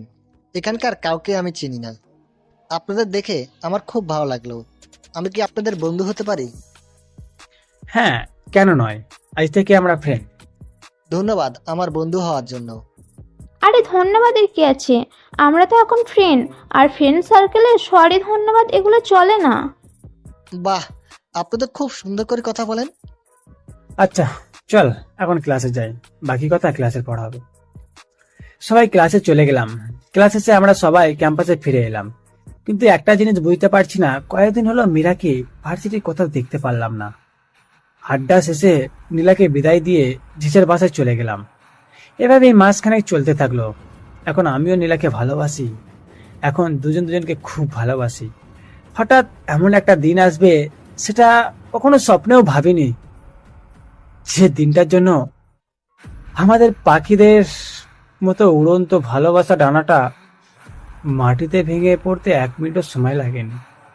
জান, আগামীকাল একটু তাড়াতাড়ি ভার্সিটিতে আসবে, তোমার জন্য একটা সারপ্রাইজ আছে। একদম দেরি করবা না কিন্তু। ঠিক আছে, আমি সবার আগেই আসবো। পরের দিন ভার্সিটিতে আসতে দেখি আমি আরো 1 ঘন্টা আগে চলে এসেছি। তাই ক্লাসে গিয়ে কিছুক্ষণ ঘুমিয়ে নিলাম। ঘুমিয়ে পড়ার কিছুক্ষণ পর বিকট বিকট শব্দের আওয়াজে আমার ঘুমটা ভেঙে গেল। ঘুম জেগে দেখি মীরা এক এক করে ক্লাসের সব বেঞ্চ আর টেবিল ফেলছে আর পাগলের মতো হাসছে। মীরার কাণ্ড কারখানা দেখে আমি অবাক হয়ে যাচ্ছি। মীরা, কি করছিস এসব? সবকিছু ফেলে দিচ্ছিস কেন? আর পাগলের মতো হাসিস কেন? এ কি, দরজা জানালা বন্ধ করেছিস কেন? কি বললি? আমি পাগল, তাই না? হ্যাঁ, আমি পাগল। আমি তোর জন্য পাগল। তোকে যখন আমি পাবো না, তখন অন্য কেউ তোকে পাবে না। আর এখনো কিছুই শুরু হয়নি, এখন তো শুরু করব। দেখতে থাক কি কি হয়। সাথে সাথে মীরা তার জামার 2 পাশ টান মেরে ছিঁড়ে ফেললো। নিজের সারা শরীর খামচাতে লাগলো, পাগলের মতো হাসতে লাগলো আর জোরে জোরে চিৎকার দিতে লাগলো। বাঁচাও, বাঁচাও, কেউ আমাকে বাঁচাও, এই নরপশুর হাত থেকে বাঁচাও প্লিজ। সাকিব, আমাকে ছেড়ে দাও। আমার এত বড় সর্বনাশ তুমি করো না সাকিব। আমি তোমার কি করতে করেছি বলো, আমাকে ছেড়ে দাও সাকিব। মীরা, তুই কি পাগল হয়ে গেছিস? কি সব বলছিস? প্লিজ তুই চিৎকার বন্ধ কর। কিছুক্ষণ পর বাইরে থেকে জোরে জোরে দরজা ধাক্কানোর আওয়াজ আসতে লাগলো। আমি দরজা খুলতে যাওয়ার আগে মীরা ন্যাকা কান্না করতে করতে দরজা খুলে দিল। দরজা খুলতে দেখি ভার্সিটির পুরো লোক দরজার সামনে জড়ো হয়ে আছে। মীরা ন্যাকা কান্না করতে করতে বান্ধবীদের জড়িয়ে ধরল। প্রিন্সিপাল স্যার কোনো কথা না বলে রাগে ফুঁসতে ফুঁসতে আমার শার্টের কলার ধরে আমাকে ক্যাম্পাসের একটা গাছের সাথে বেঁধে রাখলো। প্লিজ স্যার, বিশ্বাস করুন, আমি মীরার কোনো সর্বনাশ করিনি। মীরা যা বলছে সব মিথ্যে। জানারে বাচ্চা, আমাকে বোকা পেয়েছিস? তুই বানিয়ে বানিয়ে মিথ্যা বলবি আর আমরা সেটা বিশ্বাস করব? এই শরীরের দিকে তাকিয়ে দেখ, কি অবস্থা করেছিস তুই মেয়েটার। বিশ্বাস করেন স্যার, মীরা সব মিথ্যে বলছে। মীরা নিজেই নিজের শরীরে এমনটা করেছে। তোর কি মনে হয় তুই বললেই আমরা বিশ্বাস করব? একটা মেয়ে কেন নিজের ইজ্জতের দাগ লাগাবে, বোঝা আমাকে। কিছুক্ষণ পর ক্যাম্পাসে নীলা এসে দেখলো প্রিন্সিপাল আমাকে গাছের সাথে বেঁধে রেখেছে, আমার উপর অত্যাচার করছে। নীলা দৌড়ে এসে প্রিন্সিপাল স্যারকে আমার থেকে দূরে সরিয়ে দিয়ে বলল, স্যার, আপনি ওকে এভাবে গাছের সাথে বেঁধে রেখে অত্যাচার করছেন কেন? কি করেছে ও? দেখো মেয়েটার দিকে তাকিয়ে, ওই জানোয়ারটা মীরার ইজ্জত কেড়ে নিতে চাইছিল। প্রিন্সিপালের কথা শুনে নীলা অবাক হয়ে আমার দিকে তাকিয়ে আছে। বিশ্বাস করো নীলা, মীরা যা কিছু বলছে সব কিছু মিথ্যে। আমি এমনটা কিছু করিনি। আগামীকাল তুমি যখন আমাকে ফোন করে বলেছিলে ভার্সিটিতে আগে আগে আসতে, তাই আমি 1 ঘন্টা আগেই এসে তোমার জন্য অপেক্ষা করছিলাম। নীলা রেগে গিয়ে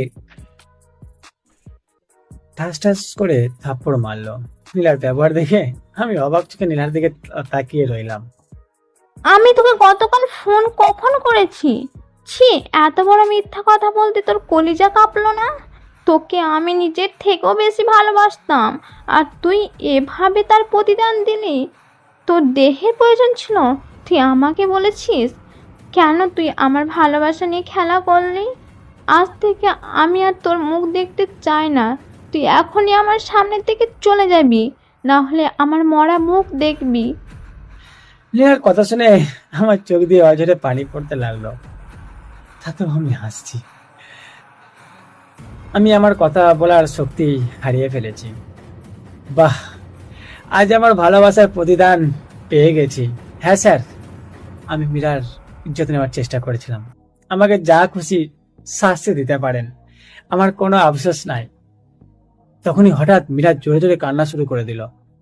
কেঁদো না মা, এই জানোয়ারটা তার অপরাধের শাস্তি অবশ্যই পাবে, আর সেটা তুমি তোমার নিজের হাতেই দিবে। যাও, তোমার যা ইচ্ছা শাস্তি দাও।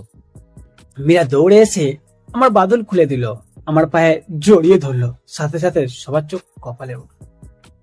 এ কি করছো মা? তুমি ওর পা ধরছো কেন? স্যার, আমার ভুল হয়ে গেছে, আমাকে ক্ষমা করে দিন। ওর কোনো দোষ নেই। প্রিন্সিপাল স্যার সহ সবাই অবাক হয়ে বলল। কি বলছো তুমি? তোমার মাথা ঠিক আছে? ওই জানোয়ারটা তোমার ইজ্জত নিতে চেয়েছিল, আর তুমি বলছো ওর কোনো দোষ নেই? তুমি তো আমাদের সবাইকে কনফিউজ করে দিবে। তাহলে শুনুন সত্যটা। আমি ওকে ভালোবাসতাম, এখনো ভালোবাসি, কিন্তু সাকিব আমাকে কখনো ভালোবাসেনি। সব সময় বন্ধুই ভেবেছে। তারপরও আমি সব সময় ওর পেছনে পড়ে আছি। কিন্তু একটা সময় আমাকে ফিরিয়ে দিতে দিতে সাকিবের উপর আমার রাগ উঠে যায়। কিন্তু যখন আমি জানতে পারলাম সাকিব আর নীলা দুজন দুজনকে খুব ভালোবাসে, তখন আমার ভেতর প্রতিশোধের নেশা জেগে উঠল। তাই আমি সবকিছু নিজে নিজেই করেছি, যাতে আমি সাকিবকে আমার করে পাই। কিন্তু এখন আমার মনে হচ্ছে আমি অনেক বড় অন্যায় করে ফেলেছি। নিজের উপর খুব ঘৃণা হচ্ছে। আমি বুঝতে পারছি ভালোবাসা কখনো জোর করে হয় না, ভালোবাসতে দুটি মনের মিলন লাগে। প্লিজ সাকিব, তুমি আমাকে ক্ষমা করে দিও। মীরার কথা শুনে নীলা অশ্রু ভরা ক্লান্ত চোখে আমার দিকে এক ধানে তাকিয়ে আছে। আমি মীরাকে পায়ের কাছ থেকে উঠিয়ে মীরার চোখের পানি মুছে দিলাম। মীরা, আমি বুঝতে পেরেছি তুই এটা ইচ্ছা করে করিসনি। আরে যাকে আমি এতটা ভালোবাসলাম সে তো আমাকে চিনলো না। যা, তোকে আমি মন থেকে ক্ষমা করে দিলাম, যা। বাবা, কোন মুখে তোমার সামনে দাঁড়াবো আমি জানি না। ভুল বুঝে তোমাকে অনেক কষ্ট দিলাম। প্লিজ আমাকে তুমি ক্ষমা করে দাও। আরে স্যার, এভাবে কেন বলছেন? আপনি আমার গুরুজন, আমার বাবার মতো। আমি অন্যায় করলে আপনারা শাসন করার অধিকার আছে, করবেন শাসন। এভাবে ক্ষমা চেয়ে আমাকে ছোট করবেন না স্যার। নীলার দিকে তাকিয়ে দেখি নিচের দিকে তাকিয়ে কান্না করছে। আমি নীলার মাথা উপরে তুলে চোখের পানি মুছে দিলাম। চিন্তা করবেন না, আর কখনো আপনাকে আমার এই অপবিত্র চেহারাটা দেখাবো না। ভালো থাকবেন ম্যাম। নীলাকে কথাটা বলেই তাড়াহুড়ো করে ভার্সিটি ছেড়ে চলে গেলাম। রাস্তা দিয়ে আনমনে হাঁটছিলাম আর নীলার বলা কথাগুলো মনে করছিলাম। হঠাৎ রাস্তার অন্য পাশ থেকে একটা লোক আমাকে ইশারা দিয়ে কিছু একটা বলছিল। আমি রাস্তার মাঝে দাঁড়িয়ে লোকটির দিকে তাকিয়েছিলাম। হঠাৎ পিছন থেকে একটা গাড়ি এসে আমাকে খুব জোরে ধাক্কা দিতেই আমি ছিটকে গিয়ে রাস্তার অন্য পাশে পড়ে গেলাম। মাথা পেতে রক্ত পড়তে লাগলো, সাথে সাথে অনেক লোক জড়ো হয়ে গেল। ওদিকে নীলা ক্যাম্পাসে এক জায়গায় বসে কান্না করতে লাগলো। হঠাৎ তার ফোনটা বেজে উঠলো, তাকিয়ে পেল আমার নাম্বার। সাথে সাথে চোখের পানি মুছে হাসি মুখে আমার ফোনটা রিসিভ করতে নীলার ফোনের অন্য পাশ থেকে অন্য একটা লোকের কণ্ঠ ভেসে আসলো। হ্যালো, আপনার নাম কি নীলা? হ্যাঁ, কিন্তু আপনি কে? সাকিবের ফোন আপনার কাছে কেন? সাকিব কোথায়? ও, তাহলে ছেলেটার নাম সাকিব। আপনি কে বলুন তো? আপনাকে কিভাবে বলবো বুঝতে পারছি না, তারপরও দুঃখের সাথে বলতে হচ্ছে আপনি যার কথা বলছেন তিনি রোড অ্যাক্সিডেন্ট করেছে। ছেলেটার অবস্থা খুব একটা ভালো না। মাথা ফেটে প্রচুর রক্তক্ষরণ হয়েছে। আপনি জলদি 3 রাস্তার মোড়ে দিকে চলে আসুন। কথাটা শুনেই নীলার মাথায় আকাশ ভেঙে পড়ল। পায়ের নিচের মাটি সরে গেল। নীলা বিকট একটা আওয়াজ দিয়ে কাঁদতে কাঁদতে 3 রাস্তার মোড়ের দিকে গেল। সেখানে গিয়ে লোকটাকে খুঁজতে লাগলো। লোকটাকে খোঁজার পর লোকটা সাকিবের রক্তের কাছে নিয়ে গেল। রক্ত দেখে নীলার রক্তের ওপর হাত দিয়ে সাকিব বলে চিৎকার দিতে লাগলো। নীলা দেরি না করে আমাকে যে হাসপাতালে নেওয়া হয়েছে সেখানে চলে গেল। কিন্তু হাসপাতালে আসার পর নীলা যেটা শুনতে পেল, সাথে সাথে একটা চিৎকার দিয়ে জ্ঞান হারালো। ডক্টর, আমার জান কোথায়? সাকিব কোথায় ডক্টর? ডক্টর কিছুক্ষণ পর চুপ করে থেকে বলল, সরি, আমরা তাকে বাঁচাতে পারিনি। রোগীর মাথা থেকে প্রচুর রক্তক্ষরণ হয়েছে, তার উপর রোগীকে হাসপাতালে আনতে দেরি করে ফেলেছেন। নীলাকে কথাটা বলে ডক্টর চলে গেল। ডক্টরের কথা শুনে নীলার মনে হলো তার পায়ের তলার মাটি আস্তে আস্তে সরে যাচ্ছে, মাথার উপর আকাশটা পুরো ভেঙে পড়ছে। নীলা নিজেকে সামলে আস্তে আস্তে ভেতরে আমার কাছে এসে আমার চোখে মুখে চুমু দিয়ে আমার বুকে মাথা রেখে কান্না করছে আর আমাকে ধরে ধাক্কাতে লাগলো। নার্স নীলাকে আমার থেকে দূরে সরিয়ে নিয়ে গেল। নীলা নার্সদের ধাক্কা মেরে সরিয়ে দিয়ে আবার আমার কাছে ছুটে এসে পাগলের মতো আচরণ করতে লাগলো আর আবার আমাকে ধাক্কাতে শুরু করলো। এই জান, উঠো না। আর কত ঘুমাবে তুমি? আমাকে একটু বুকে জড়িয়ে নাও না। বিশ্বাস করো, আর কখনো আমি তোমাকে অবিশ্বাস করব না, আর কখনো তোমাকে কষ্ট দিব না। অনেক ভালোবাসবো তোমায়, অনেক আদর করব। উঠো না প্লিজ, উঠো উঠো। আরে কি করছেন? কি মৃত ব্যক্তিকে এভাবে ধাক্কাচ্ছেন কেন? না, আমার জান মরেনি, বেঁচে আছে। আমার সাথে অভিমান করে কথা বলছে না। প্লিজ ডক্টর, আমার জানকে সুস্থ করে তুলুন প্লিজ। এদিকে নীলার পাগলামির কথা শুনে নীলার বাবা মা হাসপাতালে ছুটে আসলো। ভেতরে ঢুকে দেখতে পেল নীলা পাগলের মতো আচরণ করছে। নীলার এখন পাগলামি দেখে নীলার বাবা মার চোখে পানি চলে এলো। মা, তোর কি হয়েছে? তুই এমন পাগলামি কেন করছিস? ডাক্তার, আমার মেয়ে এমন করছে কেন? স্যার, আপনার মেয়ে এই ছেলেটাকে খুব ভালোবাসে, তো ছেলেটার রোড অ্যাক্সিডেন্টে ঘটনাস্থলে মারা যায়। ছেলেটাকে মৃত অবস্থায় হাসপাতালে আনা হয়। এখন আপনিই বলুন, আমরা মৃত ব্যক্তির চিকিৎসা কিভাবে করব? প্লিজ আপনার মেয়েকে বোঝান, মানুষ চিরকাল বেঁচে থাকে না। না বাবা, আমার জান আমাকে ছেড়ে চলে যেতে পারে না। প্লিজ তুমি ডক্টরকে বলো আমার জানকে ফিরিয়ে দিতে। হে আল্লাহ, তুমি আমার সাথে এমনটা কেন করলে? কি অন্যায় করেছিলাম আমি? কেন তুমি আমার জীবন থেকে আমার জানকে কেড়ে নিলে? এভাবে পাগলের মতো করতে করতে একসময় নীলা জ্ঞান হারিয়ে ফেলে। হঠাৎ করে নীলার জ্ঞান হারানোর কারণে নীলার বাবা মা খুব ঘাবড়ে যায়। ডক্টর নীলাকে চেক আপ করে দেখতে পারে নীলা অতিরিক্ত কান্নাকাটি করার কারণে জ্ঞান হারিয়ে ফেলেছে। ভয় পাওয়ার কারণ নেই, উনি জ্ঞান হারিয়েছেন, ওনার বিশ্রাম প্রয়োজন। ততক্ষণ আপনারা মৃত ব্যক্তির দাফন কাজ সম্পূর্ণ করুন। কি বলছেন ডক্টর? নীলা যদি জ্ঞান ফিরে ছেলেটাকে দেখতে না পায় তখন? দেখুন ম্যাডাম, মৃত ব্যক্তিকে বেশিক্ষণ রেখে দেওয়া ঠিক না। আর আপনার মেয়ে যদি আবার জেগে যায় তখন কিন্তু আবার সমস্যা করতে পারে। তাই মৃত ব্যক্তিকে দাফন সম্পন্নের এটাই মোক্ষম সুযোগ। আমার যা বলার বলে দিয়েছি, বাকিটা আপনাদের হাতে। হ্যাঁ ডক্টর, আপনি ঠিকই বলেছেন। আমি এক্ষুনি ছেলেটার দাফন কাজ সম্পূর্ণ করে আসছি, আর তুমি নীলার পাশে থাকো। এদিকে আমাকে দাফন কাজের জন্য অ্যাম্বুলেন্স করে নিয়ে যাওয়া হলো। ওইদিকে নীলার জ্ঞান ফিরতে আবার পাগলামি করা শুরু করে দিল। নীলার মা নীলাকে অনেক আটকানোর চেষ্টা করেও নীলাকে আটকাতে পারলো না। নীলা দৌড়ে আমার কেবিনে চলে গেল, কিন্তু আমাকে আর খুঁজে পেল না। নীলা আবার ডক্টরের কাছে চলে গেল। ডক্টর, আমার জান কোথায় আছে? প্লিজ ডক্টর বলুন। আপনি আবার পাগলামি শুরু করেছেন। বলেছি তো আপনাকে, আপনার ছেলেটা বেঁচে নেই। Nurse, nurse. কিছুক্ষণ পর নার্স এসে হাজির হলো। বলুন ডাক্তার। ওনাকে ঘুমের ইঞ্জেকশন দিয়ে ঘুম পাড়িয়ে রাখুন। ওকে ডাক্তার। নার্সগুলো নীলার কাছে যেতে নীলা পাশে থাকা ফল কাটা একটা চাকু হাতে নিজের গলায় ধরলো। খবরদার কেউ কাছে আসবি না, তাহলে নিজেকে নিজে শেষ করে দিব। প্লিজ আপনি পাগলামি করবেন না। মৃত ব্যক্তিকে আপনার বাবা দাফন কাজের জন্য নিয়ে গেছে। কি? প্লিজ ডক্টর বলুন কোথায় নিয়ে গেছে, না হলে আমি নিজেকে নিজে শেষ করে দিয়ে আমিও আমার জানের কাছে চলে যাব।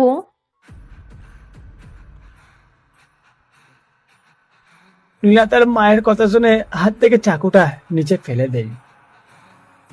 নীলার মা দৌড়ে এসে নীলাকে জড়িয়ে ধরে, কিন্তু নীলার ভেতর কোনো অনুভূতি কাজ করছে না, কোনো কথা বলছে না। এদিকে নীলার বাবা দাফন কাজ সম্পূর্ণ শেষে বাসায় ফিরে নীলাকে দেখতে পেয়ে খুশিতে নীলার কাছে দৌড়ে আসে। মারে, আমি তোর মনের অবস্থা বুঝতে পারছি। প্লিজ আগের সব ভুলে নতুন করে শুরু কর। আমার মন বলছে সাকিব মরেনি, সাকিব বেঁচে আছে, শুধু অভিমানে আমার কাছে আসছে না, কিন্তু আমার মন বলছে ও তাড়াতাড়ি আমার কাছে ফিরে আসবে। সেটা কি করে সম্ভব? তোর বাবা নিজের হাতে সাকিবকে দাফন কাফন করে এসেছে। হ্যাঁ, আমি এই হাতে সাকিবকে দাফন করে এসেছি। এই দেখ, এখনো হাতে মাটি লেগে আছে। নীলা তার মা বাবার কথার কোনো জবাব না দিয়ে পাগলের মতো হাসতে চলে গেল। এদিকে আদিবা প্রতিদিন আমার বাসায় খাবার নিয়ে আসে, কিন্তু আমাকে কোথাও খুঁজে পায় না। এভাবেই কেটে যায় 2টা মাস। এখন নীলা পুরো পাগল বললেই চলে। ঠিক মতো খাওয়া দাওয়া করে না, রুম থেকে বের হয় না। সারাটা দিন রাত একটা পুতুল নিয়ে জানলার কাছে বসে পাগলের মতো হাসতে থাকে আর কি সব বলতে থাকে। চুলগুলো এলোমেলো ফুসকো হয়ে আছে, চোখের নিচে কালো দাগ পড়ে গেছে। কারোর সাথে কথা বলে না, কেউ কিছু বললেও তার যায় আসে না। হঠাৎ একদিন নীলার এমন খবর শুনতে পেয়ে মীরা নীলাদের বাসায় আসে। বাসায় ভেতরে ঢুকতেই মীরা চমকে যায়। এই যেন বিশাল কোনো রাজপ্রাসাদ। মীরা অবাক হয়ে চারদিকে দেখতে থাকে। হঠাৎ কেউ মেয়ে কণ্ঠে পিছন থেকে মীরাকে ডাক দেয়। মীরা পেছনে ঘুরতেই দেখে একজন মহিলা মীরার সামনে দাঁড়িয়ে আছে। কে মা তুমি? তোমাকে তো আগে কখনোই এই বাড়িতে দেখিনি। কে তুমি? জি, আমার নাম মীরা। নীলা আর আমি একসাথেই পড়ি। শুনেছি নীলা নাকি অসুস্থ, তাই দেখা করতে এলাম, কিন্তু আপনাকে তো ঠিক চিনতে পারলাম না। আমি নীলার মা। তুমি ঠিকই শুনছো। যাও, নীলা উপরের রুমে বসে খেলা করছে। খেলা করছে মানে? ঠিক বুঝলাম না তো আন্টি। যাও, রুমে যাও, গেলেই দেখতে পাবে। সিঁড়ি দিয়ে উঠে বাঁয়ে 2টা রুম পড়ে, নীলার রুম।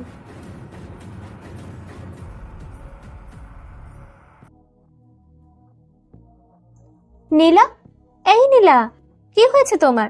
এভাবে বাইরের দিকে তাকিয়ে কি দেখছো?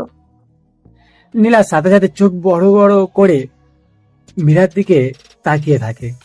নীলার তাকানো দেখে মীরার গলা শুকিয়ে যায়, কিন্তু মীরাকে অবাক করে দিয়ে নীলা শান্ত গলায় মিষ্টি হেসে হাসি দিয়ে বলল, তুমি কি আমার জানকে দেখেছো? বলো না গো, কোথায় সে? আমার উপর অভিমান করে আছে বুঝি? তাকে এনে দাও না আমার কাছে। মীরাকে কথাটা বলেই ধাক্কাতে শুরু করলো। নীলার কাণ্ড কারখানা দেখে মীরা ভয়ে কাঁদতে কাঁদতে বাইরে চলে এলো। নিচে যেতে নীলার মা পেছন থেকে ডাক দিল। মীরার সাথে সাথে থমকে গেল। কি হয়েছে মা? দেখছো আমার মেয়েকে? এ কি তোমার চোখে পানি কেন? কি হয়েছে তোমার? মীরা সাথে সাথে নীলার পায়ের পা জড়িয়ে ধরে কান্নাকাটি শুরু করে দিল। এ কি মেয়ে, তুমি এভাবে আমার পায়ে জড়িয়ে ধরলে কেন? আন্টি, আমাকে ক্ষমা করে দিন। এই সব পরিস্থিতির জন্য শুধুমাত্র আমি দায়ী। সব কিছুর জন্য আমি দায়ী। মানে কি করছো তুমি? মীরা এক এক করে সবকিছু বলতে শুরু করলো। সাথে সাথে নীলার মত দুটো থাপ্পড় বসিয়ে দিল। ছি, তোদের মতো মেয়েদের কারণে হাজারো ভালোবাসা মরে যায়। লজ্জা করে না তোদের? নিজের শরীর নিয়ে খেলা করতে? আজ তোর ভুলে দুটো জীবন নষ্ট হলো। পারবি ওদের দুজনকে আবার মিলিয়ে দিতে? পারবি কি করে? যার সাথে মিলিয়ে দিবি সেই তো এই দুনিয়ায় নাই। আন্টি প্লিজ আমাকে ক্ষমা করে দিন। ক্ষমা তুই সেদিনই পাবি যেদিন তুই ওদের দুজনকে এক করে দিতে পারবি। ভালোই ভালোই বলছি, আমি কিছু করার আগে তুই এই বাড়ি থেকে বেরিয়ে যা। মীরা কাঁদতে কাঁদতে বাড়ি থেকে বেরিয়ে গেল। এইভাবে 6টা মাস কেটে গেল। এখন নীলা কিছুটা স্বাভাবিক, কিন্তু কারোর সাথে কথা বলে না, মন মরা হয়ে থাকে। এদিকে নীলা টেনশনে নীলার মা বাবার একবার হার্ট অ্যাটাক হয়েছিল। কারবার নিজের সন্তানকে এভাবে মন মরা দেখতে ভালো লাগে। হঠাৎ একদিন নীলার বেস্ট ফ্রেন্ড মিতু নীলাদের বাড়িতে আসে।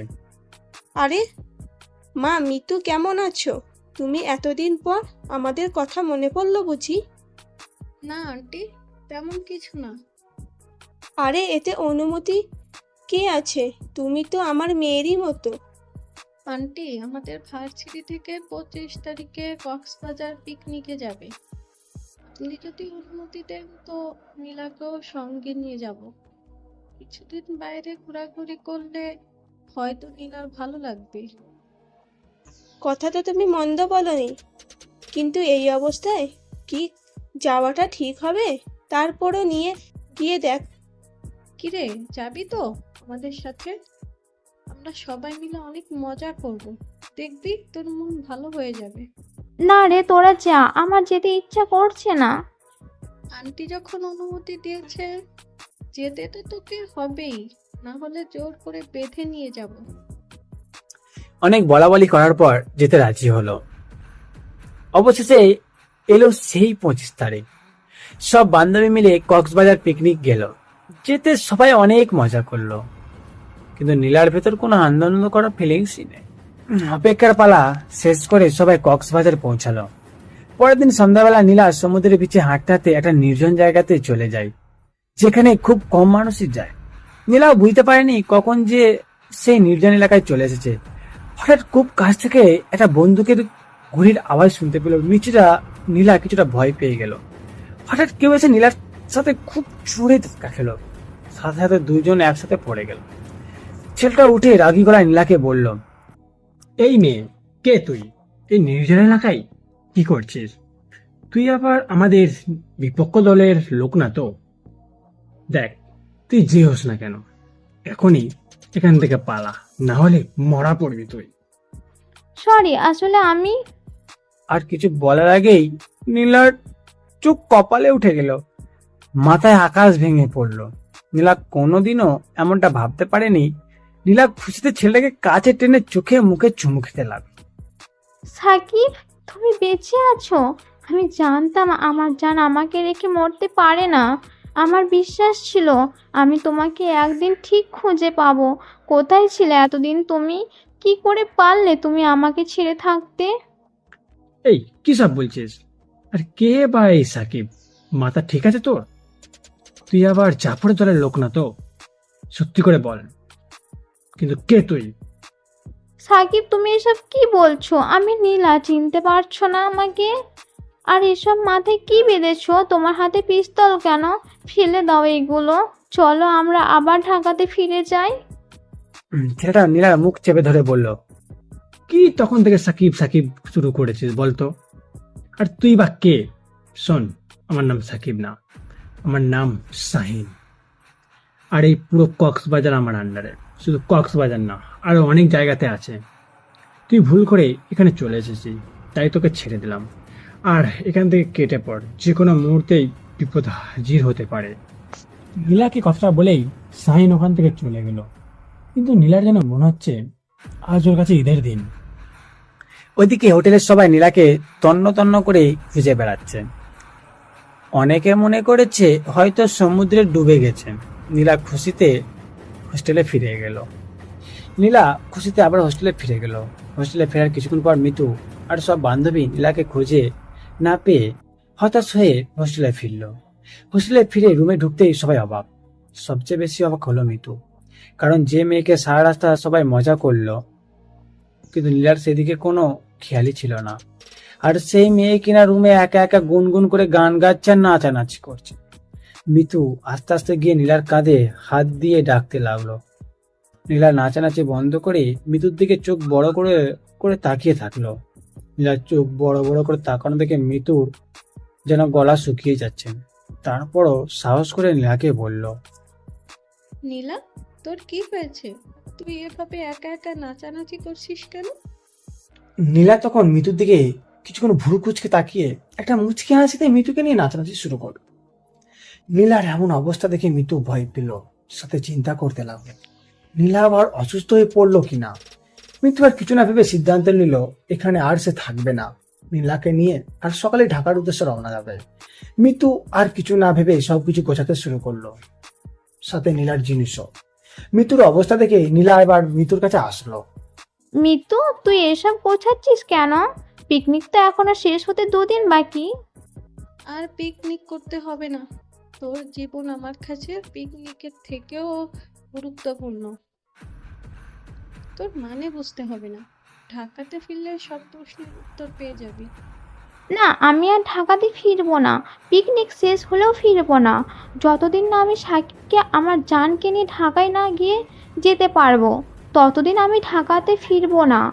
তোরা যেতে হলে তুই যা, আমি সাকিবকে নিয়ে তবেই ঢাকা ফিরবো।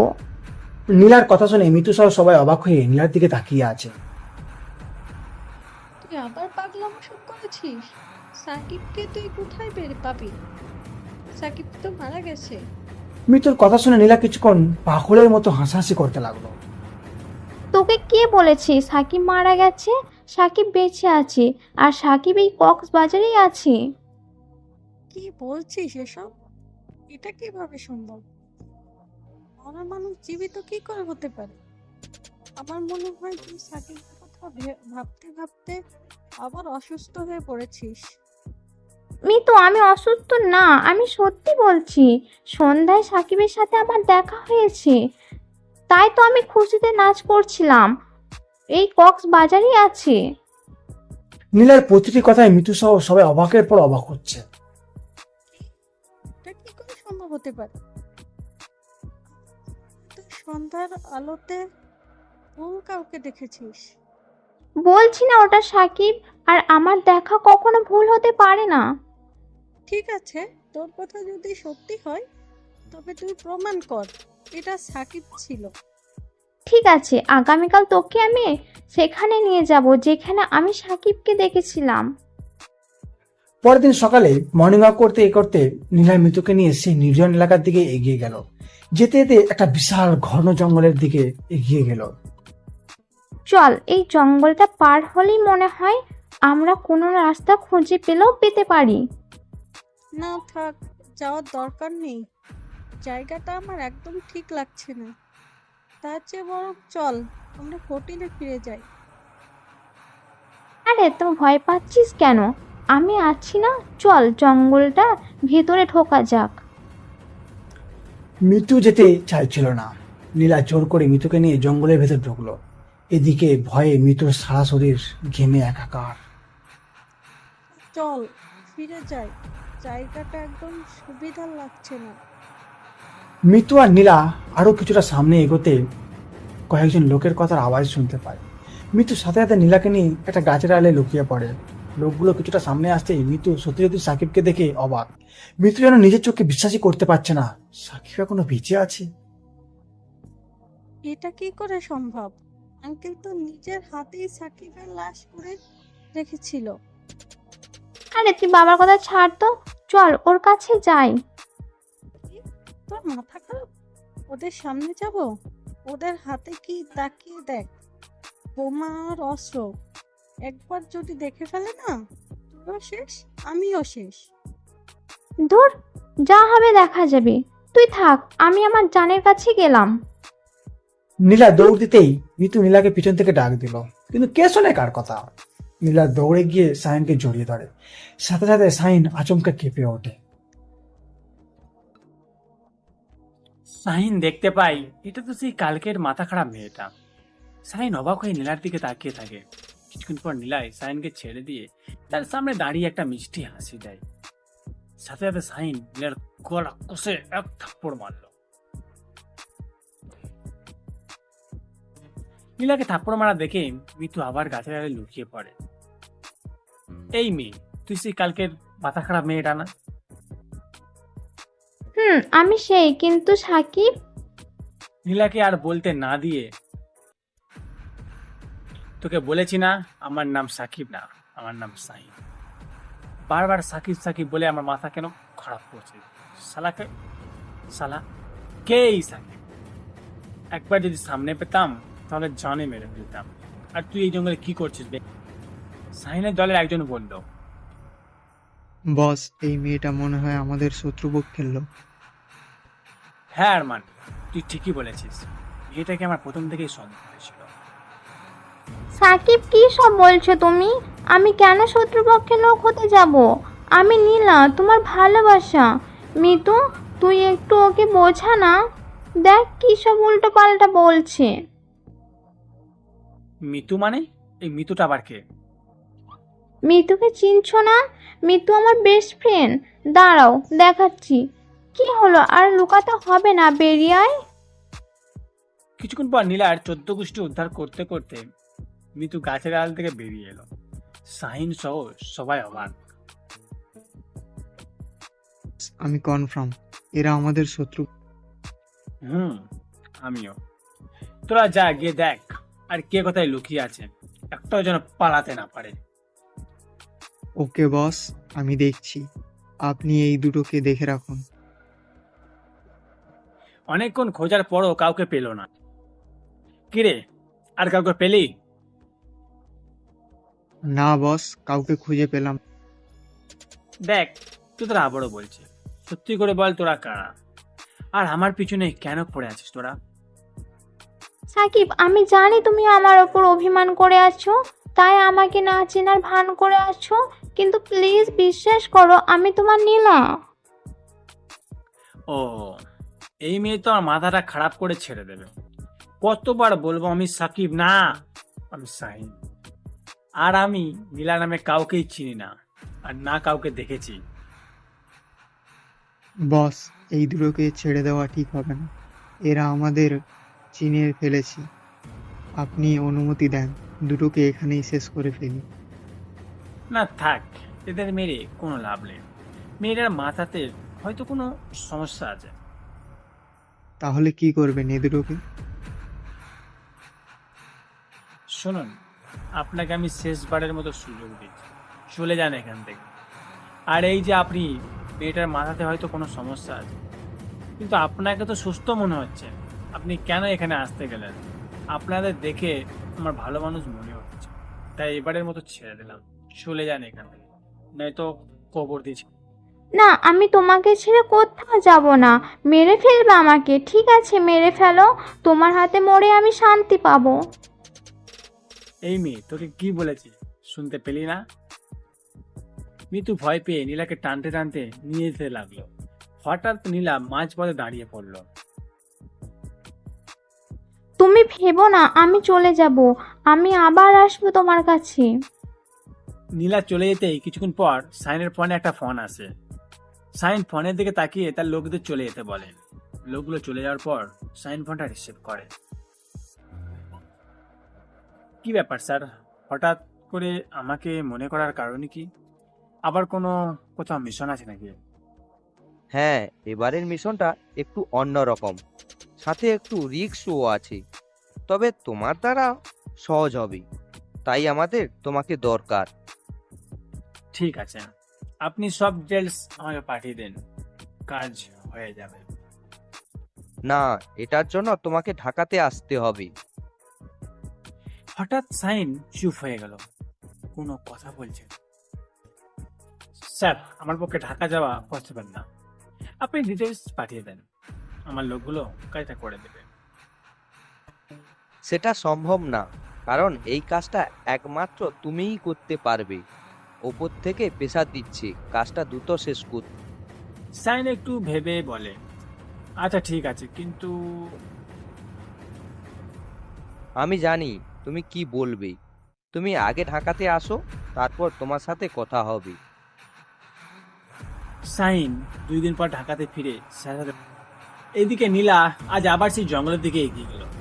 আগে যে পর্যন্ত গিয়েছিল সেখান থেকে কিছুটা দূরে গিয়ে দুই দিকে দুটো রাস্তা দেখতে পেল। নীলা আজ একাই এসেছে। নীলা আস্তে আস্তে বামের রাস্তার দিকে এগিয়ে গেল। 15 থেকে 10 মিনিট সেই রাস্তা দিয়ে হাঁটার পর নীলা হঠাৎ অবাক হয়ে থমকে যায়, তাতে ভয়ও পেয়ে যায়। জঙ্গলের ভেতর একটা বিশাল বাড়ি, বাড়ি বললেও ভুল হবে, এটা যেন একটা রাজপ্রাসাদ। বাড়িটা চারদিকে লোকজন পিস্তল হাতে দাঁড়িয়ে আছে। সবার পরনে বুলেট প্রুফ জ্যাকেট, হাঁটুতে বুলেট প্রুফ কিটস লাগানো। আর বাড়ির সামনে সারি সারি দাঁড়িয়ে 10 থেকে 15টার মতো মার্সিডিজ গাড়ি। হঠাৎ নীলাকে পিছন থেকে একজন নীলার মাথায় বন্দুক ধরে নীলাকে বাড়িটার দিকে নিয়ে যায়। তখন সবাই নীলাকে দেখে অবাক হয়ে যায় এবং যারা আগে নীলাকে দেখেছিল তারা নীলাকে চিনে ফেলে। এই মেয়ে, তুমি এখানে কি করে এলে? আর তোমার সাথে কে কে আছে? এই তোমরা দাঁড়িয়ে কি দেখছো? খুঁজে দেখো আর কে কে আছে। সবাই খুঁজতে চলে গেল। ভয় পাওয়ার কারণ নেই, আমার সাথে কেউ নেই। আমি আমার জানের সাথে দেখা করতে এখানে এসেছি, তার সাথে দেখা করেই আমি চলে যাব। ও, তোর মাথা থেকে প্রেমের ভূত তাহলে এখনো নামেনি। বস তোকে বলে দিয়েছেন না সে তোর জান না, তারপরেও কেন পিছে পড়ে আছিস? প্লিজ একটাবার দেখা করে আমি চলে যাব। বলো কোথায় আমার জান? পাশে থাকার একজন মানুষ ভুল করে বলে দিল সাইনাগো ঢাকাতে আছে। সেটা শুনে খুশিতে নীলা আবার পেছন থেকে দৌড় দিতে লাগলো। এখন সে ঢাকাতে যাবে, কিন্তু বেশি দূর যেতে তার আগে নীলাকে ধরে। ছাড়ো আমাকে, আমি আমার জানের কাছে যাব।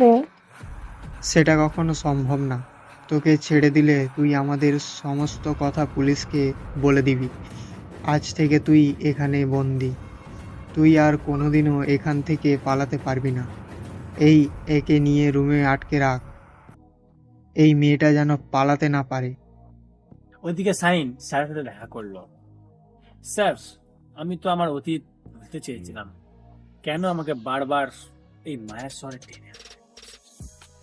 সাকিব, তোমাকে আমার সেই মায়ার বাঁধনে জড়াতে হবে, না হলে ওই নরপশু জাফর এই দেশটাকে শেষ করে দিবি। স্যার, আমার নাম সাকিব না। আর আমার পক্ষে অতীতে ফেরা সম্ভব না, কারণ এখন আমি অন্ধকারে হারিয়ে গেছি। স্যার, কিছুক্ষণ হেসে বলি, আমি তোমার সবকিছু জানি, আমার থেকে লুকানোর প্রয়োজন নেই। তোমার আসল পরিচয় আমি ছাড়া কেউ জানবে না। হ্যাঁ, আমি সেই সাকিব। সেদিন এই স্যারই আমার জীবন বাঁচিয়েছিলেন। সেদিন আমি মরে যাইনি। আর এই লোকটা কে জানতে চান? এই লোকটাকে আপনারা সবাই চেনেন। ইনি হলেন নীলার বাবা, যিনি আমাকে দাফন কোপন করতে নিয়ে গিয়েছিলেন। ওনার নাম AKM রাফিক। উনি একজন আইনের লোক, পুলিশের DIG। একটু ফ্ল্যাশব্যাকে গেলে বুঝতে পারবেন। তার আগে বাকি কথা শেষ করি। আচ্ছা বলেন, আমাকে এখানে কি করতে হবে? স্যার তখন আমার সামনে একটা মেয়ের ছবি তুলে ধরলো। ছবিটা দেখে আমি অবাক হয়ে গেলাম। স্যার, এটা তো মীরা। তুমি ঠিকই ধরেছো। কিন্তু মীরা কি করে এগুলো করতে পারে? মেয়েটার কোনো দোষ নেই, সে নিরপরাধ। আর এই ছবিটাই সেই ব্যক্তি যে এই আন্ডারওয়ার্ল্ডের সমস্ত অকর্মের সাথে জড়িত। ইনি হলেন মেয়েটার বাবা। আর তোমাকে এই মেয়েটার সাথে ভালোবাসার অভিনয় করে মেয়েটার মন জিততে হবে। তখন তুমি মীরার মাধ্যমে মীরার বাবার কাছে পৌঁছতে পারবে। কিন্তু মীরার সাথে ভালোবাসার অভিনয়টা করাটা কি ঠিক হবে স্যার? মেয়েটার তো কোনো দোষ নেই। কিন্তু এটা না করলে তুমি তার কাছে পৌঁছবে কি করে? এটাই একমাত্র সহজ রাস্তা জাফরের কাছে পৌঁছানোর। আর জাফর কোনো সাধারণ লোক না, সে খুবই সিয়ানা। হয়তো মেয়েটা একটু তোমাকে ভুল বুঝবে, কিন্তু আমার বিশ্বাস তাকে বোঝালে সে অবশ্যই বুঝবে। তুমি আর কথা না বাড়িয়ে কাজে লেগে পড়ো। ঠিক আছে স্যার, দোয়া করবেন আপনি। আমার দোয়া তোমার সাথে সবসময়। স্যারের সাথে কথা বলা শেষ করতেই হঠাৎ আমার পকেটের ঘন্টা পিছু কে দেখি আরমানের। হ্যাঁ আরমান বল। বস, একটা সমস্যা হয়ে গেছে। সেই নীলা নামের মেয়েটা আমাদের গোপন আস্তানায় চলে এসেছে। কি? নীলা কি করে ওখানে পৌঁছালো? কোথায় আছে এখন? আটকে রেখেছি বস। ভালো করেছিস। আমি যতক্ষণ না বলবো ততক্ষণ ছাড়বি না। আর মেয়েটাকে কোনো কষ্ট দিবি না, যা খুশি করো, শুধু ওখান থেকে যেন পালাতে না। এবার চলুন ফ্ল্যাশব্যাকে থেকে একটু ঘুরে আসি। সেদিন অ্যাম্বুলেন্সে করে নিয়ে যাওয়ার সময় আমার জ্ঞান ফিরে, আর ডক্টরকেই আমি বলেছিলাম আমাকে মৃত বলে ঘোষণা। অ্যাম্বুলেন্সে আমার জ্ঞান ফিরতে স্যার আমাকে দেখে ঘাবড়ে যায়। স্যার ভয় পাওয়ার কারণ নেই, আমি ভূত না, আমি মরি নাই, বেঁচে আছি। কি? কিন্তু ডক্টর তো বললো তুমি মারা গেছো। আমি ডক্টরকে মৃত বলতে বলেছিলাম। কিন্তু কেন? তখন স্যারকে আমি সব খুলে বলি।